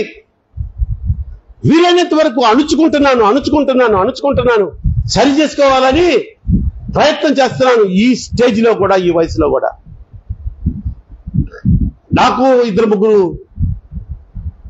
మాటలు లేకుండా ఉండే వ్యక్తులు ఉన్నారు. ఇప్పుడు కాదు, ఉండేవారు. అందరితో సమాధానం పడిపోయా. దేవునికి స్తోత్రం చెప్పు, హల్లెలూయా. నువ్వెందుకు పడవు? ఆ ఒక్కటి చెప్పబాకన్నయ్యా, దాని మొహం నేను చూడను, నీ మొహం యేసయ్య చూడ్డు, సరిపోయిందిగా. చివరిగా మరి ఎన్ని చెప్పావు మాలో ఉన్న లోపాలని, యేసయ్య దీనికి పరిష్కార మార్గం ఏమీ లేదా అని మనం అడిగితే ఆయన చెప్తున్నాడు, ప్రతి రోగానికి డాక్టర్ల దగ్గర, ఈ లోక డాక్టర్ల దగ్గర మందు లేదు కానీ పరమ వైద్యుడైనటువంటి నా యేసయ్య దగ్గర ప్రతి పాపానికి మందు ఉంది, క్షమాపణ ఉంది. ఏంది నాయన, ఇప్పుడు దాకా పొడిచావు కానీ ఈ ఒక్క చిన్న సూత్రం చెప్పి మమ్మల్ని ధైర్యపరిచావు. ఎస్, నా యేసయ్య దగ్గరికి నువ్వు వచ్చి మోకరించలేదా? నేను మోకరించలేను. దేవుని దగ్గర నువ్వు అడగాల్సింది ఒకటే, పాప క్షమాపణ. యేసయ్యా నేను నిర్లక్ష్యంగా ఉన్నానయ్యా, యేసయ్యా పెళ్లిళ్ళకి పోయానయ్యా, ఆదివారం ఫస్ట్ బర్త్డేకి పోయానయ్యా, అసలు ఏమి లేకుండానే ఆ పోవచ్చులే, కొంచెం ఒంట్లో నీరసంగా ఉంది. 3 ఇళ్ళు తిరుగుతావు ఆ రోజు, 3 ఇళ్ళు తిరిగి ముచ్చట్లాడతావు నువ్వు ఆ రోజు. ఆదివారం గంట రావడానికి నీకు ఇదా? క్షమాపణ అడుగు. యేసయ్యా నిర్లక్ష్యంగా ఉన్నాను, యేసయ్యా నాలో నిజంగానే అసూయ ఉంది, ఏర్పడింది నాయన, కానీ ఇక మీదట నేను అసూయ పడను, సనగను, ఇక మీదట ఎన్నడూ సనగను, గొనగను, నీతోనే నేను జీవించాలని ఆశపడుతున్నాను యేసయ్యా. ఇంకోటి ఏంటమ్మా మనం చెప్పుకున్నాం, ఐక్యతతో ఉంటానయ్యా, అందరితో సమాధానంగా ఉంటానయ్యా, అందరినీ ప్రేమిస్తానయ్యా, ఎవరితో నాకు ఇంక శత్రుత్వం వద్దయ్యా, శత్రుత్వం ఉన్నా కూడా నేను వారిని క్షమించేస్తున్నానయ్యా. పాప క్షమాపణ అడుగు, ప్రార్థించు. నీ పాపాలన్నిటినీ ఆయన మర్చిపోతాడంట. కొట్ట చప్పట్లు గట్టిగా.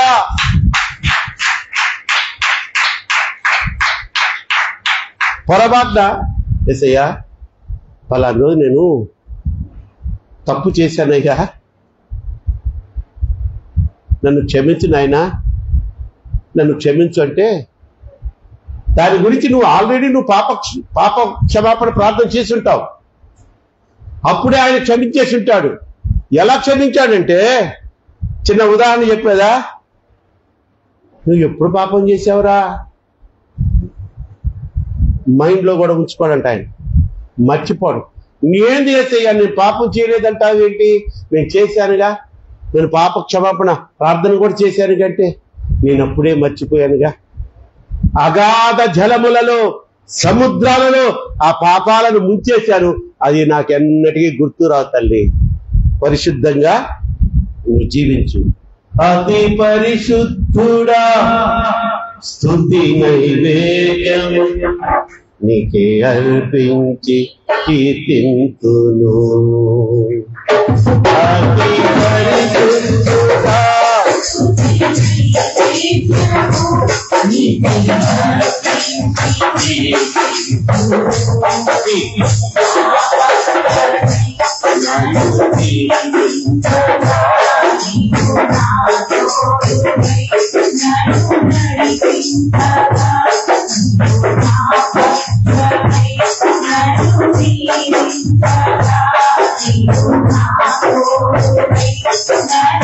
Thank you.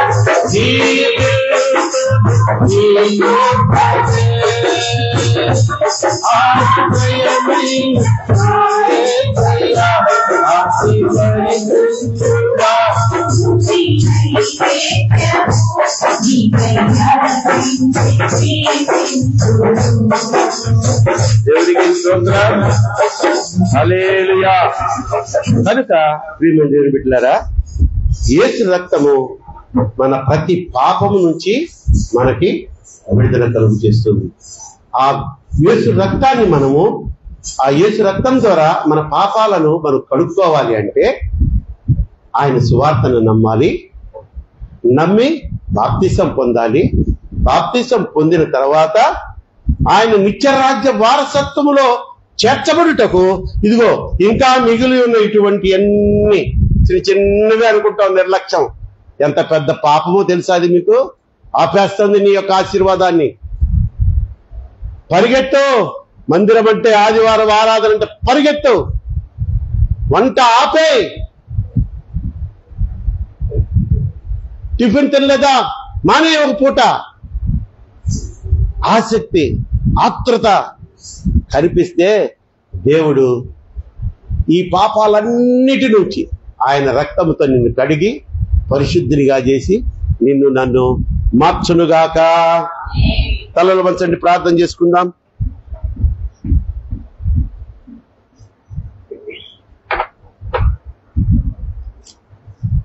ఇప్పుడు అడగండి, నిజంగా విత్తబడిన వాక్యము ద్వారా నీలో ఏదైనా చలనం వచ్చుంటే నిజమే కదా?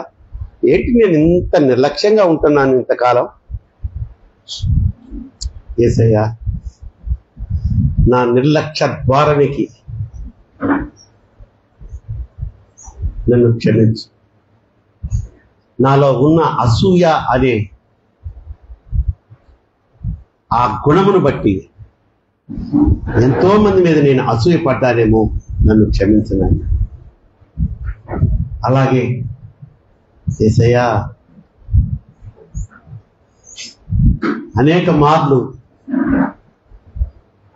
దైవజనుని మీద నేను సనుక్కున్నానేమో, సంఘములో సహ విశ్వాసుల మీద సనుక్కున్నానేమో, అసూయ పడ్డానేమో. ఈ క్షణములో నేను అడుగుతున్నాను, నీ రక్తముతో నా పాపాలను కడిగిపోయిన తండ్రి, నీ వీపు వెనకాల నా పాపాలన్నీ వేసుకుంటానన్నావు. మరి ఎన్నడూ నేను వాటిని తిరిగి చూడను, జ్ఞాపకం చేసుకోను అన్నావు. ఎంత గొప్ప దేవుడో నాయనా, ఎంత మంచి దేవుడో నా తండ్రి. నీకే స్తోత్రాలు తెలుసు. సమాధానముగా, ఐకమత్యముతో, అనైక్యత లేకుండా అందరితో ఐక్యత కలిగి జీవించుటకు నేను నిర్ణయం తీసుకుంటున్నాను. నా తల్లితో, నా తండ్రితో నేను ఎప్పుడూ అసమాధానంగా ఉండను. వారిని ఎప్పుడు నిర్లక్ష్యం చేయను, వారిని ఎప్పుడు ఎదిరించను. తీసుకో ఓ యవ్వన కుమార్తె, యవ్వన కుమారుడా, ఓ నిర్ణయం తీసుకో. దేవుడు ఆనందించి నిన్ను హక్కులు చేర్చుకొని నీకు రావాల్సిన ఆశీర్వాదాలన్నీ ఆయన విడుదల చేయరుగాక. కానీ నువ్వు ఒప్పుకో, నిజమే యేసయ్యా, నేను సన్నిధి అంటే చాలా నిర్లక్ష్యంగా ఉన్నాను, నాకు వీలైనప్పుడు వస్తున్నాను నేను మందిరానికి. అలా కాకుండా నా కోసం ఎదురు చూస్తున్న నీ కోసం పరిగెత్తుకొని వచ్చే ఒక ఆత్మ నాలో ఉంచు నాయన. నాకు అటువంటి ఆత్మను ఇవ్వు నా తండ్రి అని అడుగుతావా? నువ్వు ఇప్పుడు అడుగుతావా? ఖచ్చితంగా ఆయన ఇస్తాడు. నువ్వు అడగకనే పొందుకోలేకపోతున్నావు.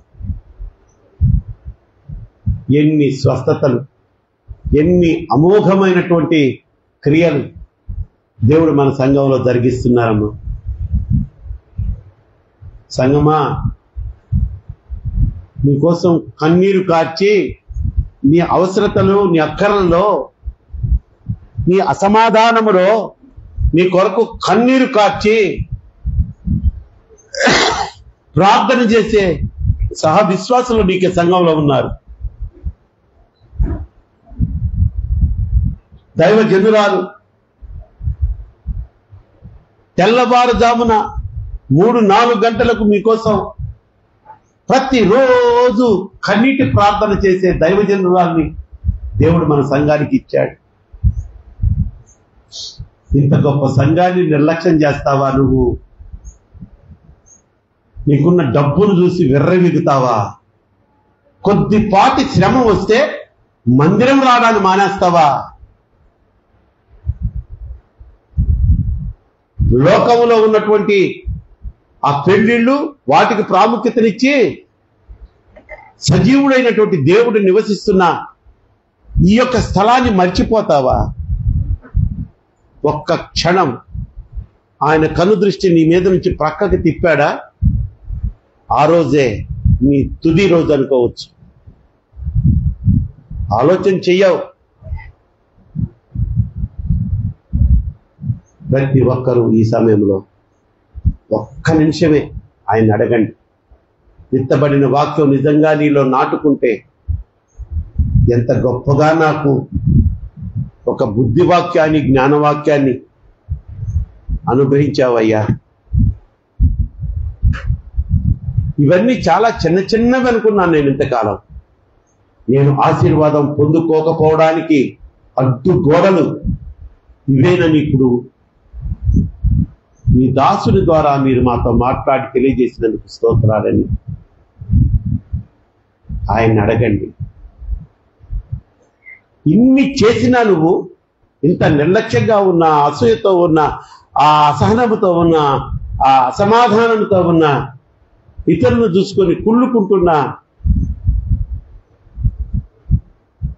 ఒక్కసారి పశ్చాత్తాప హృదయంతో యేసయ్యా నన్ను క్షమించని నువ్వు అడిగితే సిద్ధంగా ఉన్న, మరలా జ్ఞాపకం చేసుకోకుండా నిన్ను హక్కుని చేర్చుకునే యేసయ్య మనకి తోడుగా ఉన్నాడు. ఎస్, నేను నమ్ముతున్నాను. నా దేవుడు బలమైన వాడు, మాట్లాడే దేవుడు, నా కోసం ప్రాణత్యాగం చేశాడని నమ్మేనే గాని ఇంత ప్రేమ కలిగిన దేవుడని, నా ప్రతి విధమైనటువంటి పాపాన్ని క్షమించే దేవుడని నేను ఈరోజు ఆయన మాటల ద్వారా తెలుసుకున్నాను. కాబట్టి నాకు ఈ యేసయ్య కావాలి. ఈ లోకం నాకొద్దు, లోకాశలు నాకొద్దు, జీవపు డంబాలు నాకొద్దు. ఈ లోకంలో నేను జీవించి ఉన్నంత కాలము యేసయ్య నాకు కావాలి. తదనంతరం కూడా యేసయ్యతోనే నేను జీవనము సాగించాలి అన్నవారు మీ కుడి హస్తాలెత్తి మీ చేతులు చూపించినట్లయితే ఆశ కలిగిన మీ కొరకు తప్పకుండా నేను ప్రార్థన చేస్తాను. నా నమ్మకం, నా దేవుడు నాకు అప్పచెప్పిన నా బిడ్డలైన మిమ్ములను ఆయన దీవించునుగాక, అంగీకరించునుగాక. మన కన్న బిడ్డల్ని మనం వదులుకుంటామా? ఎంత తప్పు చేసినా డాడీ సారీ డాడీ అంటే సరేలే పోనీలే క్షమిస్తామే. ఇక మన దేవుడు, మన సృష్టికర్త మనల్ని వదులుకుంటాడా? ఎప్పుడు వదులుకోటండి, ఎప్పుడు వదులుకోడు. కానీ నాకు ఈ యేసయ్య కావాలి, ఈ యేసయ్యతోనే నేను జీవనం సాగిస్తాను, నా తప్పులు నేను సరిదిద్దుకుంటాను, నాకు పాప క్షమాపణ కావాలని నిజంగా నువ్వు చేతులు ఎత్తినట్టయితే నీ కొరకు నేను ప్రార్థన చేస్తున్నాను. ప్రభువా స్తోత్రం. బిడ్డల్లో ఎంత చక్కటి ఆ యొక్క రెస్పాండ్ వచ్చింది నాయన. నీ మాటలు శ్రద్ధగా విన్నారయ్యా. విన్నారు కనుకనే నువ్వు కావాలంట వీరికి.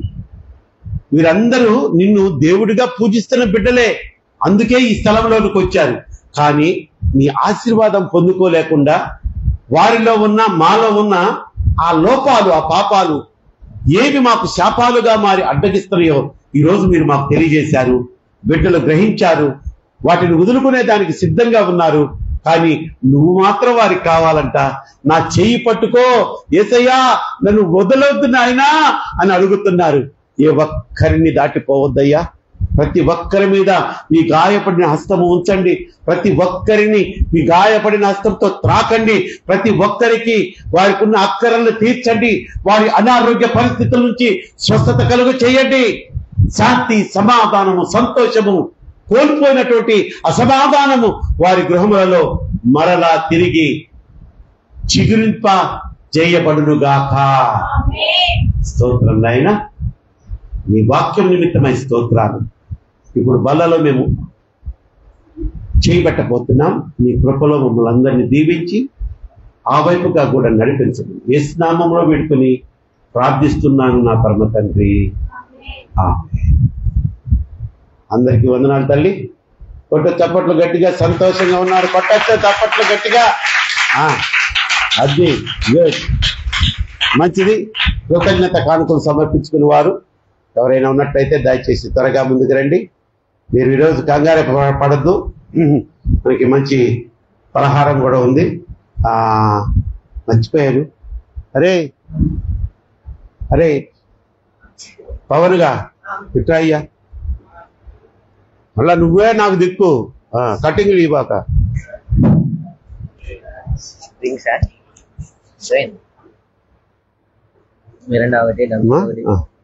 నాలుగు వాటిలు సరిపోతాయిగా.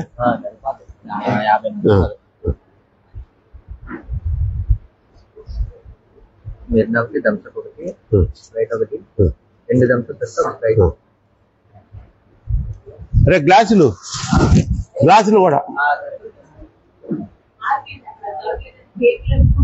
తెచ్చాడా? మరి చెప్పవే ఎవరి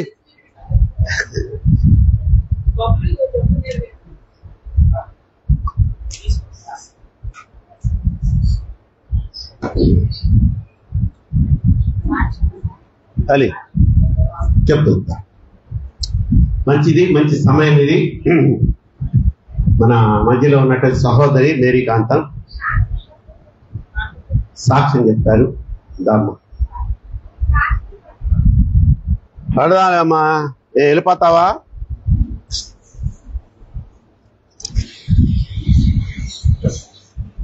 ఇది కూడా పట్టుకో చేత్తో.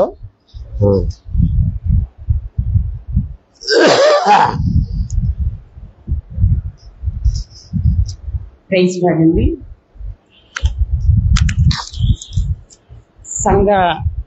సంఘ కాపరి అయినటువంటి మన పాస్టర్ గారికి నాకు ఈ అవకాశం ఇచ్చినందుకు వందనాలండి. సంఘస్థులందరూ కూడా నా వందనాలు తెలియజేస్తున్నాను. నా పేరు మేరీకాంత. నాకు 2 అబ్బాయిలు. పెద్ద బాబు 22 సంవత్సరాలు, చిన్న బాబుకి 21 సంవత్సరం. చిన్న బాబు 15 సంవత్సరాల వయసు అప్పుడు ఒక బైక్ యాక్సిడెంట్ చేశారండి. మాకు బైక్ అయితే లేదు.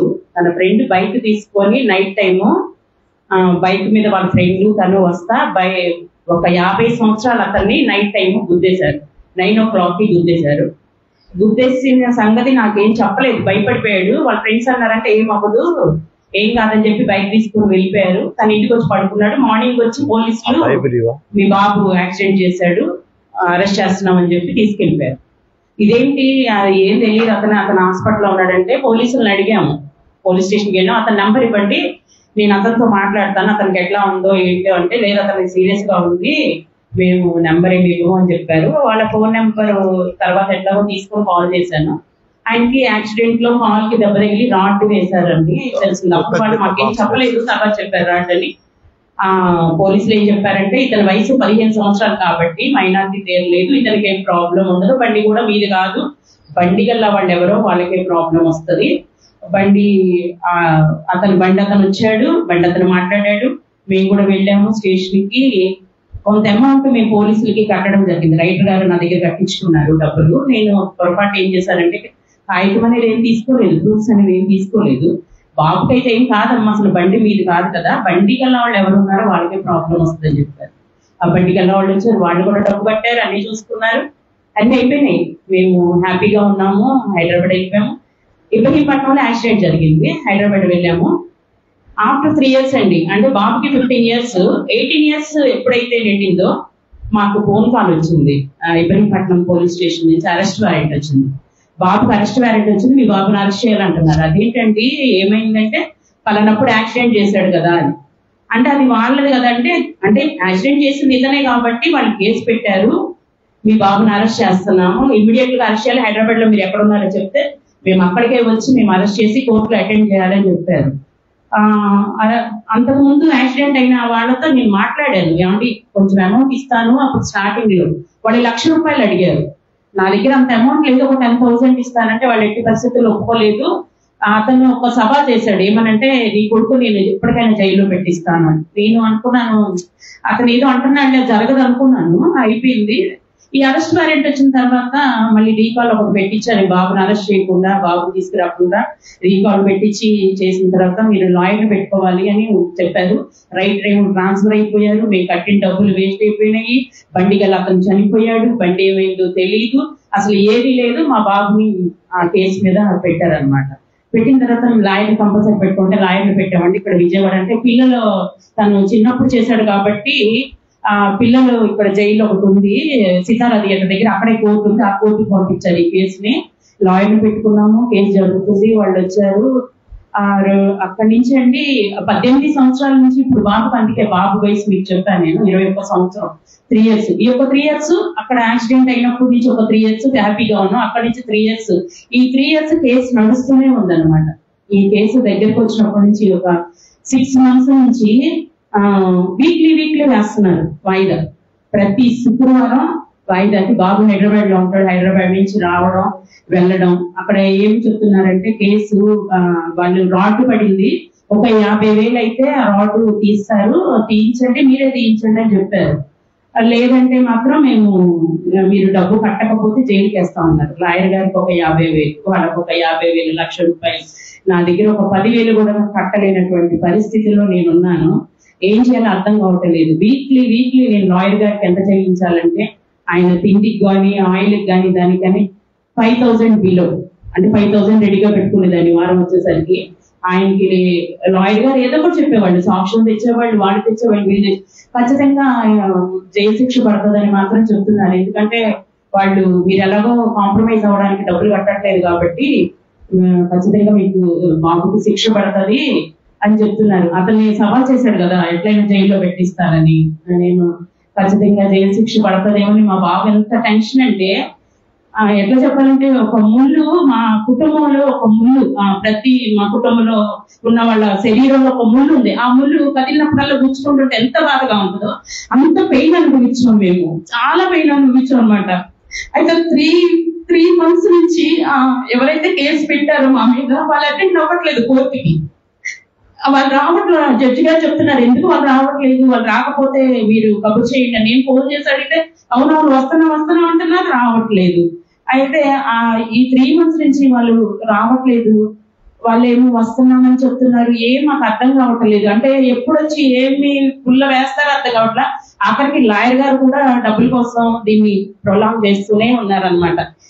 నిన్న శుక్రవారం ఆ కేసుని వాళ్ళు రావట్లేదని చెప్పేసి కేసు కొట్టివేశారు అనమాట. అంటే వాళ్ళు డబ్బులు ఆశించారు, డబ్బులు వాళ్ళకి ఇవ్వలేదు, మేము వాళ్ళు రాడ్ తీయించమన్నారు, అది ఇవ్వలేదు. వాళ్ళు ఎందుకు రాలేదో కూడా నాకు, అంటే నేను ప్రే చేస్తున్నాను, నేను ఇక్కడ చర్చిలో చెప్పాను ప్రే చేయమని, చాలా చోట్ల మా సిస్టర్స్ వాళ్ళందరూ కూడా ప్రే చేస్తున్నారు. నాకు దేవుడు చెప్తున్నాడు, ఒక టైం చెప్పాడు, ఆ టైంలోనే అది అవుతుంది అని చెప్తున్నాడు. కానీ నా కొడుకు నన్ను ఒత్తిడి చేస్తున్నాడు, బాగా ఒత్తిడి చేస్తున్నాడు. నువ్వు డబ్బులు కట్టేసేయి, నన్ను విడిపించు, నాకు శిక్ష పడుతుంది, నేను ఎటన్నా పారిపోతాను, నేను చచ్చిపోతాను, ఇట్లా ఏదో చెప్తున్నాడు. నిన్న శుక్రవారం కేసు కొట్టేశారు. అంతకుముందు శుక్రవారం జడ్జిమెంట్, అంటే నెక్స్ట్ వీక్ జడ్జిమెంట్ అని ఆవిడ రాయడానికి దేవుడు లాయర్ గారిని లేకుండా చేశారు. ఎట్లా అంటే మార్నింగ్ వచ్చారు, మళ్ళీ ఆఫ్టర్నూన్ వేశారు, ఆఫ్టర్నూన్ లంచ్ తర్వాత అన్నారు, లాయర్ గారు వెళ్ళిపోయారు. అదే లాయర్ గారు పోయిన శుక్రవారం ఉన్నట్టయితే మళ్ళీ దాన్ని నాకు వేయించేవాళ్ళు, ఎందుకంటే ఆయనకి డబ్బు వస్తూ ఉంది. చివరికి ఏం చేశారంటే నిన్న శుక్రవారం జడ్జిమెంట్ రోజు మళ్ళీ మధ్యాహ్నానికి ఉన్నాము, 4:30 వరకు ఆ పేపర్ ని, అంటే మేము ఇంకా 16,000 లాయర్ గారికి ఇవ్వవలసిన బ్యాలెన్స్ ఉందన్నమాట. ఇస్తామండి, ఇప్పటి వరకు ఇది ఇచ్చాం కదా, కొంచెం ఆగండి అని చెప్తే అసలు ఆయన ఒక్క నిమిషం కూడా డబ్బులు ఇవ్వకపోతే నేను ఆ కాగితాన్ని పైన పెట్టనేమని చెప్పి అడుగుని పెట్టించేశారు. పేపర్స్ అన్ని అడుగున తీసి పిలిచి అతను ఉంటాడుగా, అతను పిలవట్లేదు, మా పేరు పిలవట్లేదు. ఇంకా అప్పుడు వెళ్ళి మళ్ళీ లాయర్ గారికి, బాబు అయితే టెన్షన్ పడిపోతున్నాడు. మా పెద్ద బాబు మళ్ళీ పక్క తీసుకొచ్చి లాయర్ గారిని ఆయన చేతిలో డబ్బులు పెట్టిన తర్వాత అప్పుడు లాయర్ గారు మళ్ళీ మా పేపర్ బయటకు తీయించడం జరిగింది అనమాట. దేవుడు గొప్ప కార్యం. అంటే ఒక 50,000 నాకు సేవ్ అయినట్టండి. వాళ్ళకైతే నేను అవతల పార్టీ వాళ్ళకి అన్ని కేసు పెట్టి వాళ్ళకి నేనేం కట్టలేదు, కానీ మేము చాలా సఫర్ అయ్యాం. అదే చెప్తున్నా కదా, ఒక ముళ్ళు అనేది దేవుడు తీసేసి ఇప్పుడు మేము చాలా హ్యాపీగా ఉన్నామండి. దేవునికి కృతజ్ఞతలు. మా ఫ్యామిలీ కొరకు ప్రే చేయండి. పెద్ద బాబు పేరు స్పర్జన్ రాజు, చిన్న బాబు పేరు షాలీం రాజు. Thank you.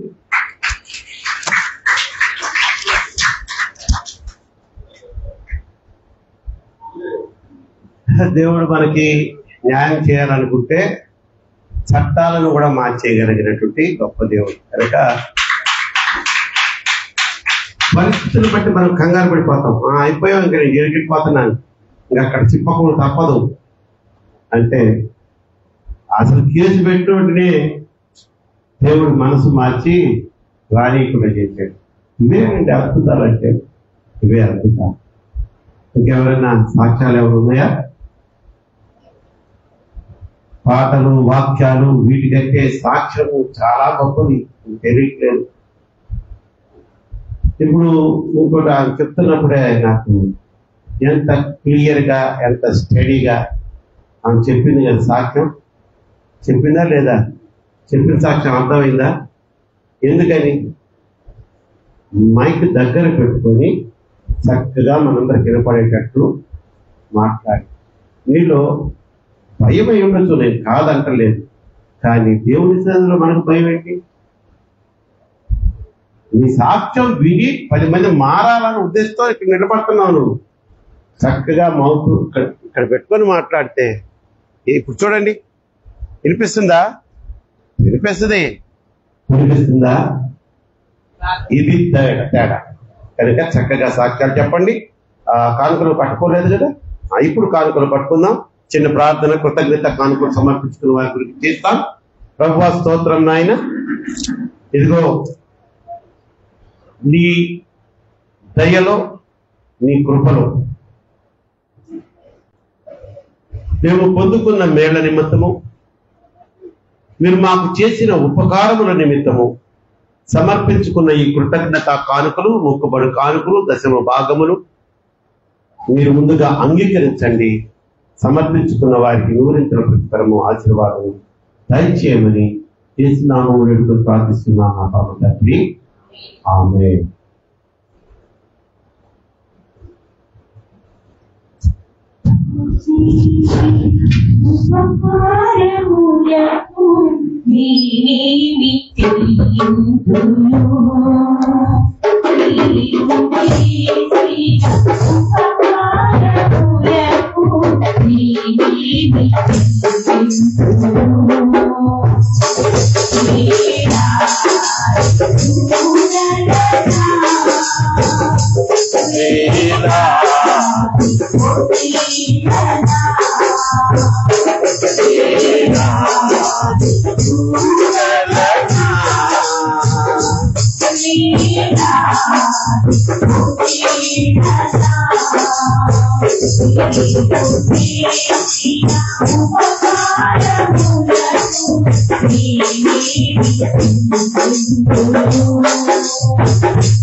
లార్డ్.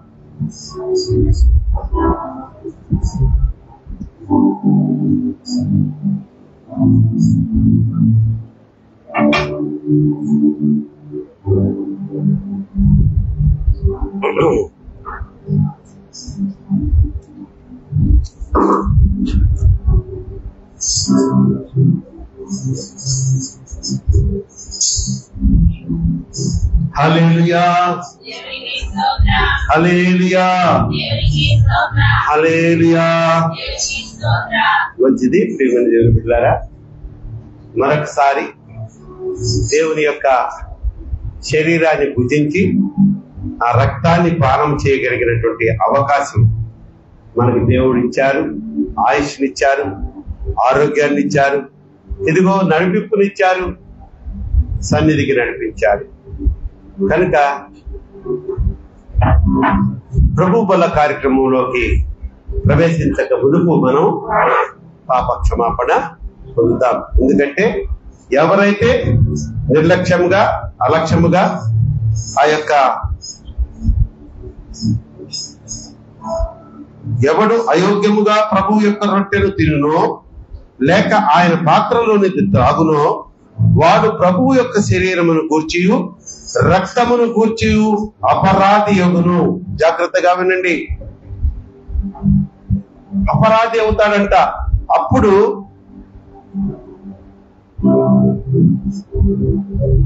కాబట్టి ప్రతి మనుష్యుడు తన్ను తాను పరీక్షించుకొనవలెను. నేను అపరాధిగా ఉండి ఈ బల్లలో చేపడుతున్నానా, లేకపోతే ప్రభు యొక్క పాప క్షమాపణ పొందుకొని నీతిమంతునిగా పరిశుద్ధునిగా మార్చబడ్డానా క్వశ్చన్ చేసుకోవాలి అంటున్నాడు అక్కడ. అలాగో చేసి ఆ రొట్టెను తిని ఆ పాత్రలోనిది తాగాలి. ప్రభు శరీరముని వివేచింపక తిని తాగువాడు తనకు శిక్షావిధి కలుగుటకే త్రీని తాగుచున్నాడు. ఇందువలననే మీలో అనేక మంది బలహీనులను రోగులునై ఉన్నారు, చాలా మంది నిద్రించుతున్నారు.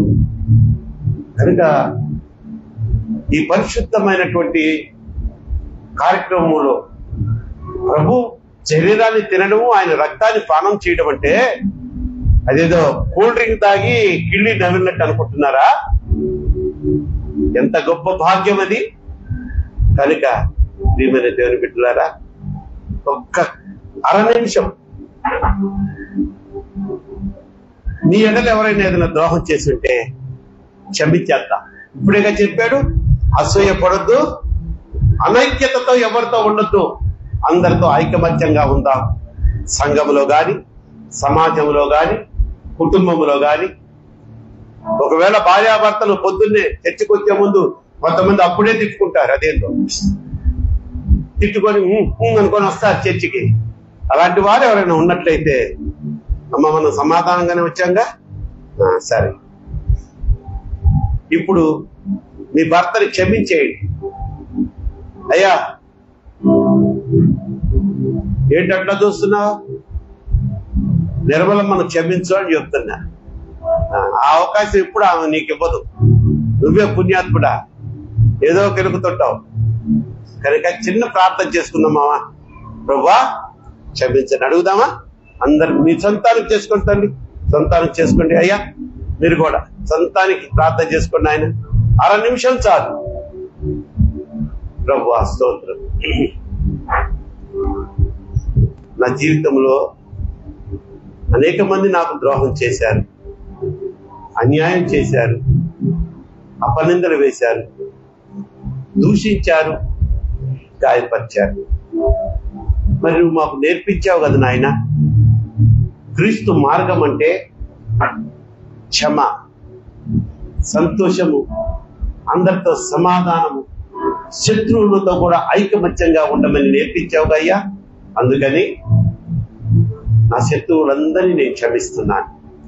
అదే ప్రకారంగా తెలుసో తెలియకో నా నోటి ద్వారా, చూపు ద్వారా, తలంపుల ద్వారా, క్రియల ద్వారా నేను ఎవరినైనా గాయపరుచుంటే, ఎవరినైనా అవమానపరుచుంటే, ఎవరికైనా ద్రోహం చేసుంటే, ఇదిగో నీ పాద సన్నిధిలో ఒప్పుకుంటున్నాను, నీ రక్తంతో నన్ను కడుగు నాయన, నా పాపాలన్నీ క్షమించు నాయన, ఈ యొక్క బలలో పాలు పంచుకునే అర్హత నాకు దయచేయమని యేసు నామములో వేడుకొని ప్రార్థిస్తున్నాను నా పరమ తండ్రి, ఆమేన్. మంచి తల్లి, కొరింథీయులకు రాసినటువంటి మొదటి పత్రిక, పరిశుద్ధుడైన పౌలు భక్తుడు కొరింథీయుడు సంఘానికి రాసిన మొదటి పత్రిక 11వ అధ్యాయము 23వ వాక్యాన్ని నేను చదువుతున్నాను. జాగ్రత్తగా గమనించండి. బైబిల్లో ఉన్నవారు చూడండి లేదా శ్రద్ధగా వినండి మాటలు. నేను మీకు అప్పగించిన దానిని ప్రభువు వలన పొంది తిని, ప్రభువు అయిన యేసు తాను అప్పగింపబడిన రాత్రి ఒక రొట్టెని ఎత్తుకుని కృతజ్ఞతాస్తుతులు చెల్లించి దానిని విరిచి, ఇది నీ కొరకైన నా శరీరము, నన్ను జ్ఞాపకము చేసుకున్నటకై దీనిని చేయుడని చెప్పాను. దేవుని స్తోత్రం. కనుక ఆయన గారు ఏం చేశారంటే రొట్టెని తీసుకున్నాడంట. దాన్ని ఏం చేశాడంటే తండ్రికి కృతజ్ఞతాస్తుతులు చెల్లించి దాన్ని ఏం చేశాడు? బ్రేక్ చేశాడంటే విరిచాడు. అదే ఆయన చెప్పిన ఆ క్రియ మనం చేస్తున్నాం కనుక ఇది నా శరీరము. విరవక ముందు చెప్పాలి, ఆయన విరిచిన తర్వాత చెప్తున్నాడు, ఇది నా శరీరము, నా జ్ఞాపకార్థమై నేను మరలా తిరిగి వచ్చే వరకు దీనిని మీరు చెయ్యండి, ఆచరించండి, పొందుకోండి అని చెప్పారు. కనుక ప్రభువారు చెప్పిన ఆజ్ఞను మనం ఆచరిస్తున్నాం. కనుక ఈ శరీరము భుజించడం ద్వారా మనలో నూతన శక్తి, నూతన బలము కలుగును గాక.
వెళ్ళేటప్పుడు అడుగిస్తా.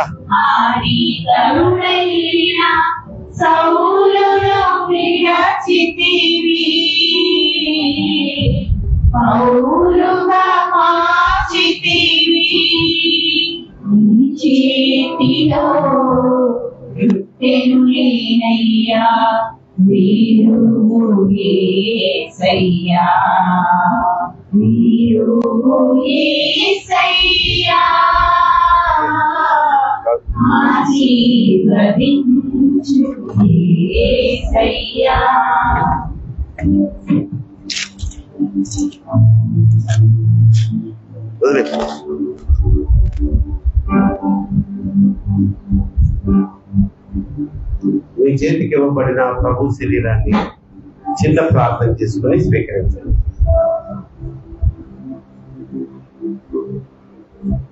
మంచి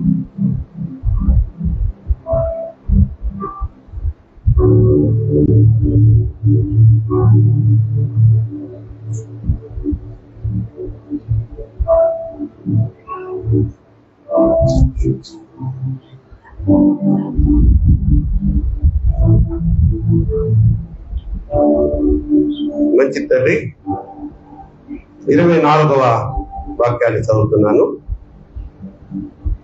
25 మొదటి కొరింథీయులకు రాసిన మొదటి పత్రిక 11వ అధ్యాయము 25వ వాక్యం.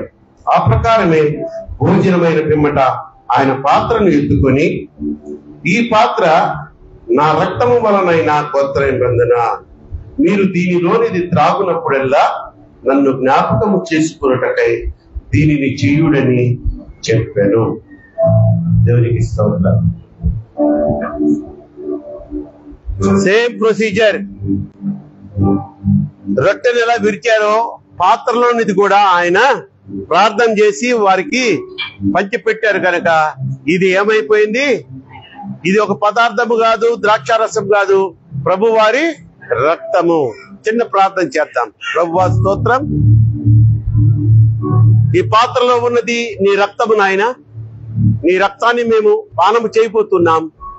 ఈ రక్త పానము ద్వారా మా శరీరంలో ఉన్న ప్రతి బలహీనత యేసు నామములో తొలగిపోవును గాక. మా యొక్క పాప శాపముల నుంచి మాకు విడుదల కలుగును గాక. ఆమేన్, ఆమేన్.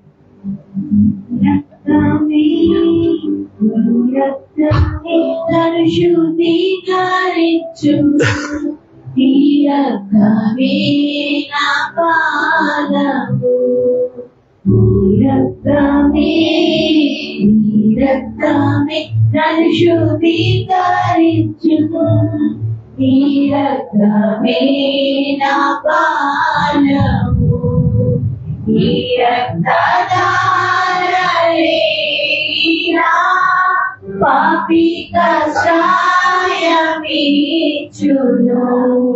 నీ రక్తధారలేనా పాపి ఎవరమ్మా రాలేరా? పరిశుద్ధ పాపిని కడిగి పవిత్ర పరచుము పరిశుద్ధ పాపిని కడిగి పవిత్ర పరచుము నీ రక్తమే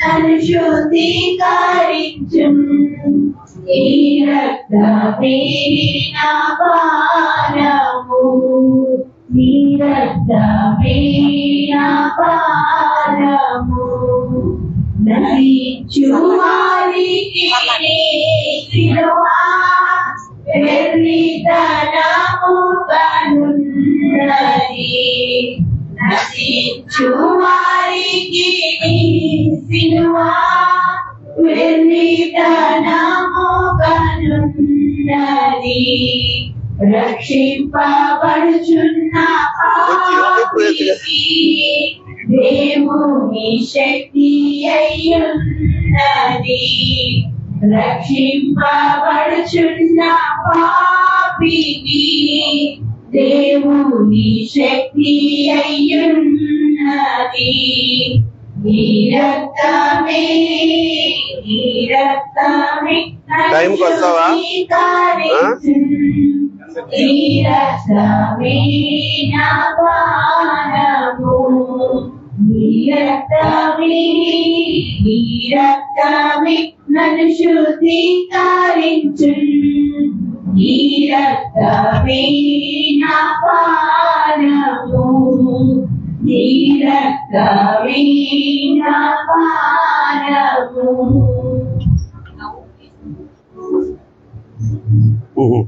లాస్ట్ లో వస్తావు కదా.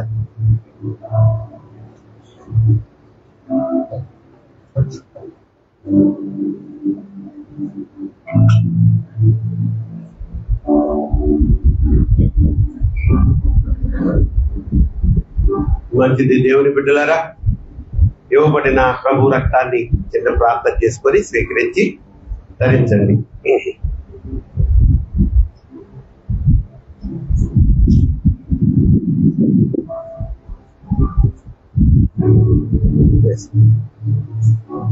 ఈ రక్తము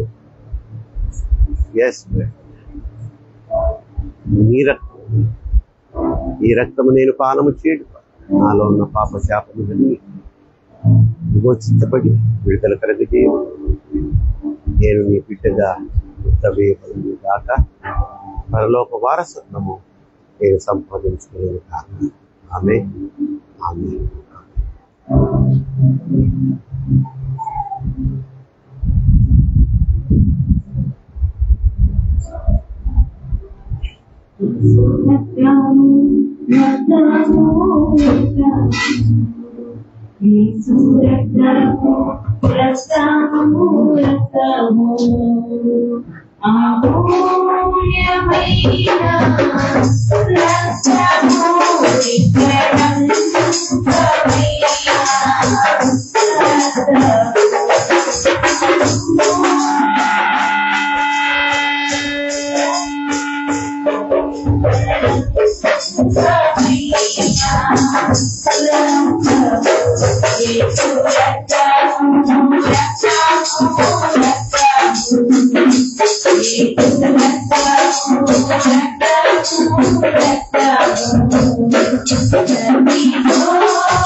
రచించండి, ప్రార్థన చేసుకుందాం. చివరి ప్రార్థన మన కోసం పలహారం కూడా సిద్ధపరిచారు.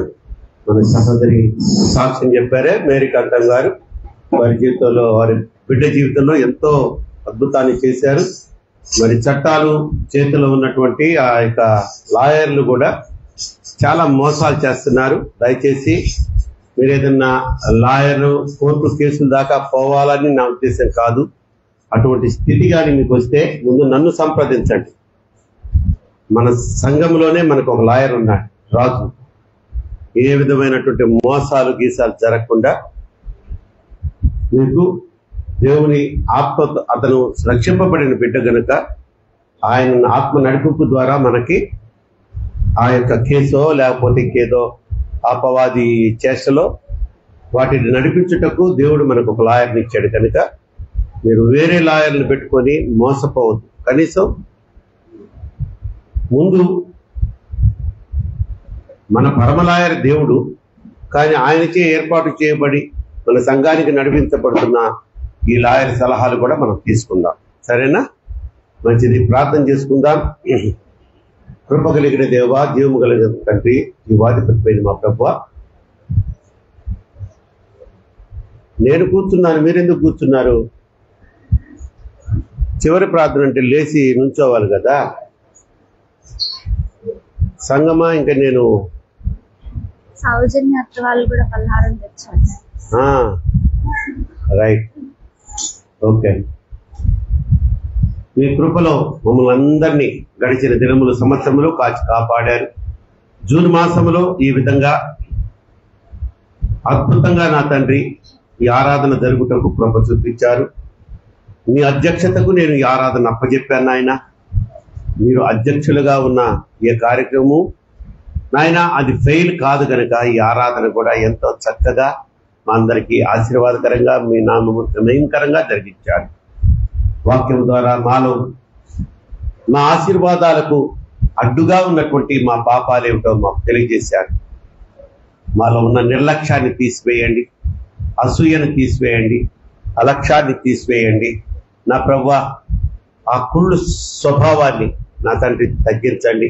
శనగడము గొనగడము నా తండ్రి మాలో లేకుండా చేసి నీకు ఇష్టమైన బిడ్డలుగా మమ్మల్ని అందరినీ మార్చమని కోరుకుంటున్నాను. నాయన, అనేక మార్లు బిడ్డలు మీరు హెచ్చరిస్తున్నారు. ఆదివారము మందిరానికి ప్రాముఖ్యతనివ్వాలి, దేవుని ఆరాధనకి ప్రాముఖ్యతనివ్వాలని ఈ దినము కూడా మీరు అదే వర్తమానం మాకు తెలియజేసినందుకు స్తోత్రాలు. కానీ సాతానుడు బిడ్డల్ని చాలా విధంగా లోకం వైపు ఆకర్షిస్తున్నాడు. నా తండ్రి, మీరందరినీ ఆ లోకాశల వైపు ఆకర్షితులు కాకుండా నీ వైపు చూస్తూ నీకు ఇష్టమైన బిడ్డలుగా జీవిస్తూ క్రమము తప్పకుండా ఆదివారం అంటే అది నా ప్రభువు దినము, నేను ఇంట్లో కాదు, పెళ్లిలో కాదు, ఇంకెక్కడో సినిమా హాల్లో బారులో కాదు, నేను ఉండవలసిన స్థలము నా యేసయ్య సన్నిధి, నా మందిరము, నా రైల్వే క్రిస్టియన్ సమాజం అనే మందిరములో సహ విశ్వాసులతోటి మా యొక్క దైవజనుడితో పాటు కలిసి నేను ఆనందించాలి అన్న ఒక దృఢ నిశ్చయము తీసుకొని ఇక మీదట నా తండ్రి ప్రతి ఒక్కరూ ఎందుకంటే వారు మందిరానికి వస్తే వారికే ఆశీర్వాదం, రాకపోతే ఆ దీవెన ఆపబడుతుందని మీరు చెప్పారు కనుక అటువంటి ధోరణిలో పోకుండా నీ యొక్క మార్గంలో పోయే బిడ్డలుగా అందరినీ అభిషేకించండి. వేరికాంతం ఇచ్చిన గొప్ప సాక్ష్యం, అద్భుతం నాయన. చేతిలో చిల్లి గవ్వలేని పరిస్థితుల్లో ₹1,00,000 ఆ బిడ్డ కట్టవలసి వచ్చిండగా అతి సునాయాసంగా ₹1 కూడా ఖర్చు కాకుండా ఆ కేసుని అనుకూలంగా మార్చినందుకు స్తోత్రాలు చెల్లిస్తున్నాను. ఇంకా నా తండ్రి, నన్ని తల్లి విషయంలో కూడా ఆ కేసును అనుకూలంగా ఆ యొక్క తీర్పు రావడానికి కృప చూపించండి. కవితమ్మ విషయంలో కూడా జ్ఞాపకం చేసుకోండి. దీనులైన ఈ నీ బిడ్డలందరూ నిన్ను పిచ్చిగా ప్రేమిస్తున్న బిడ్డలు, అందులో ఏ అనుమానము లేదు. మీరంటే ఎంతో ప్రేమ, ఆశ, కానీ నిర్లక్ష్యమే నా తండ్రి వారిని ఆపివేస్తుంది, అపరాధులుగా నిలబెడుతుంది. కనుక ఆ నిర్లక్ష్య ధోరణి వారిలోంచి ఈ రోజు నుంచి తీసివేసినందుకు మీకు స్తోత్రాలు చెల్లిస్తూ మమ్మల్ని క్షేమంగా తీసుకొచ్చారు, సురక్షితంగా తీసుకుని వెళ్ళమని కోరుకుంటున్నాను.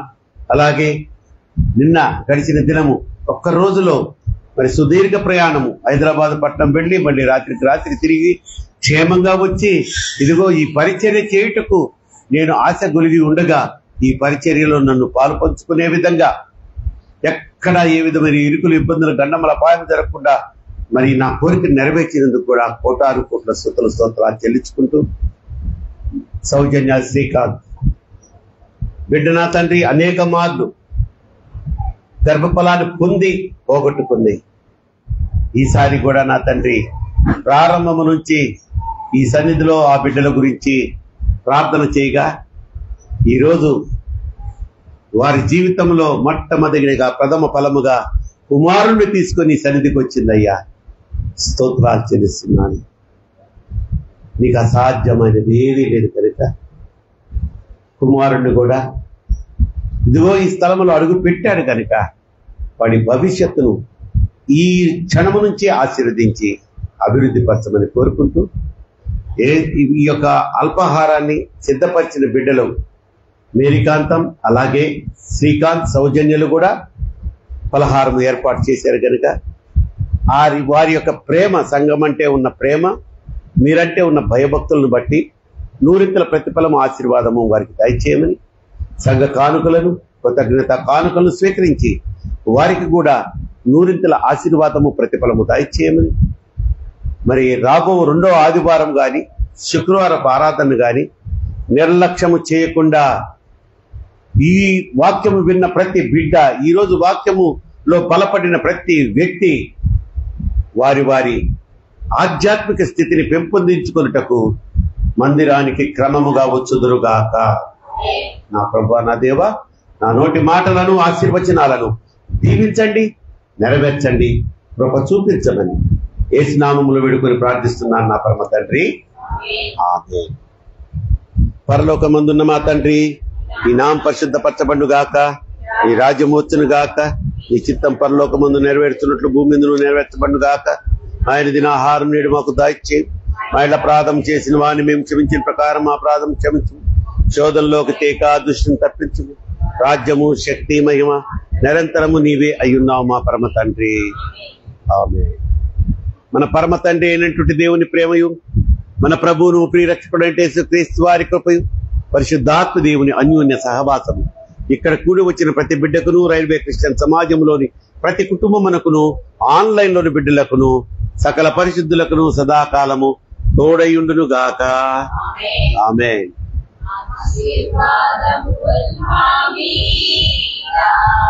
వర్షింపచేయు మీసా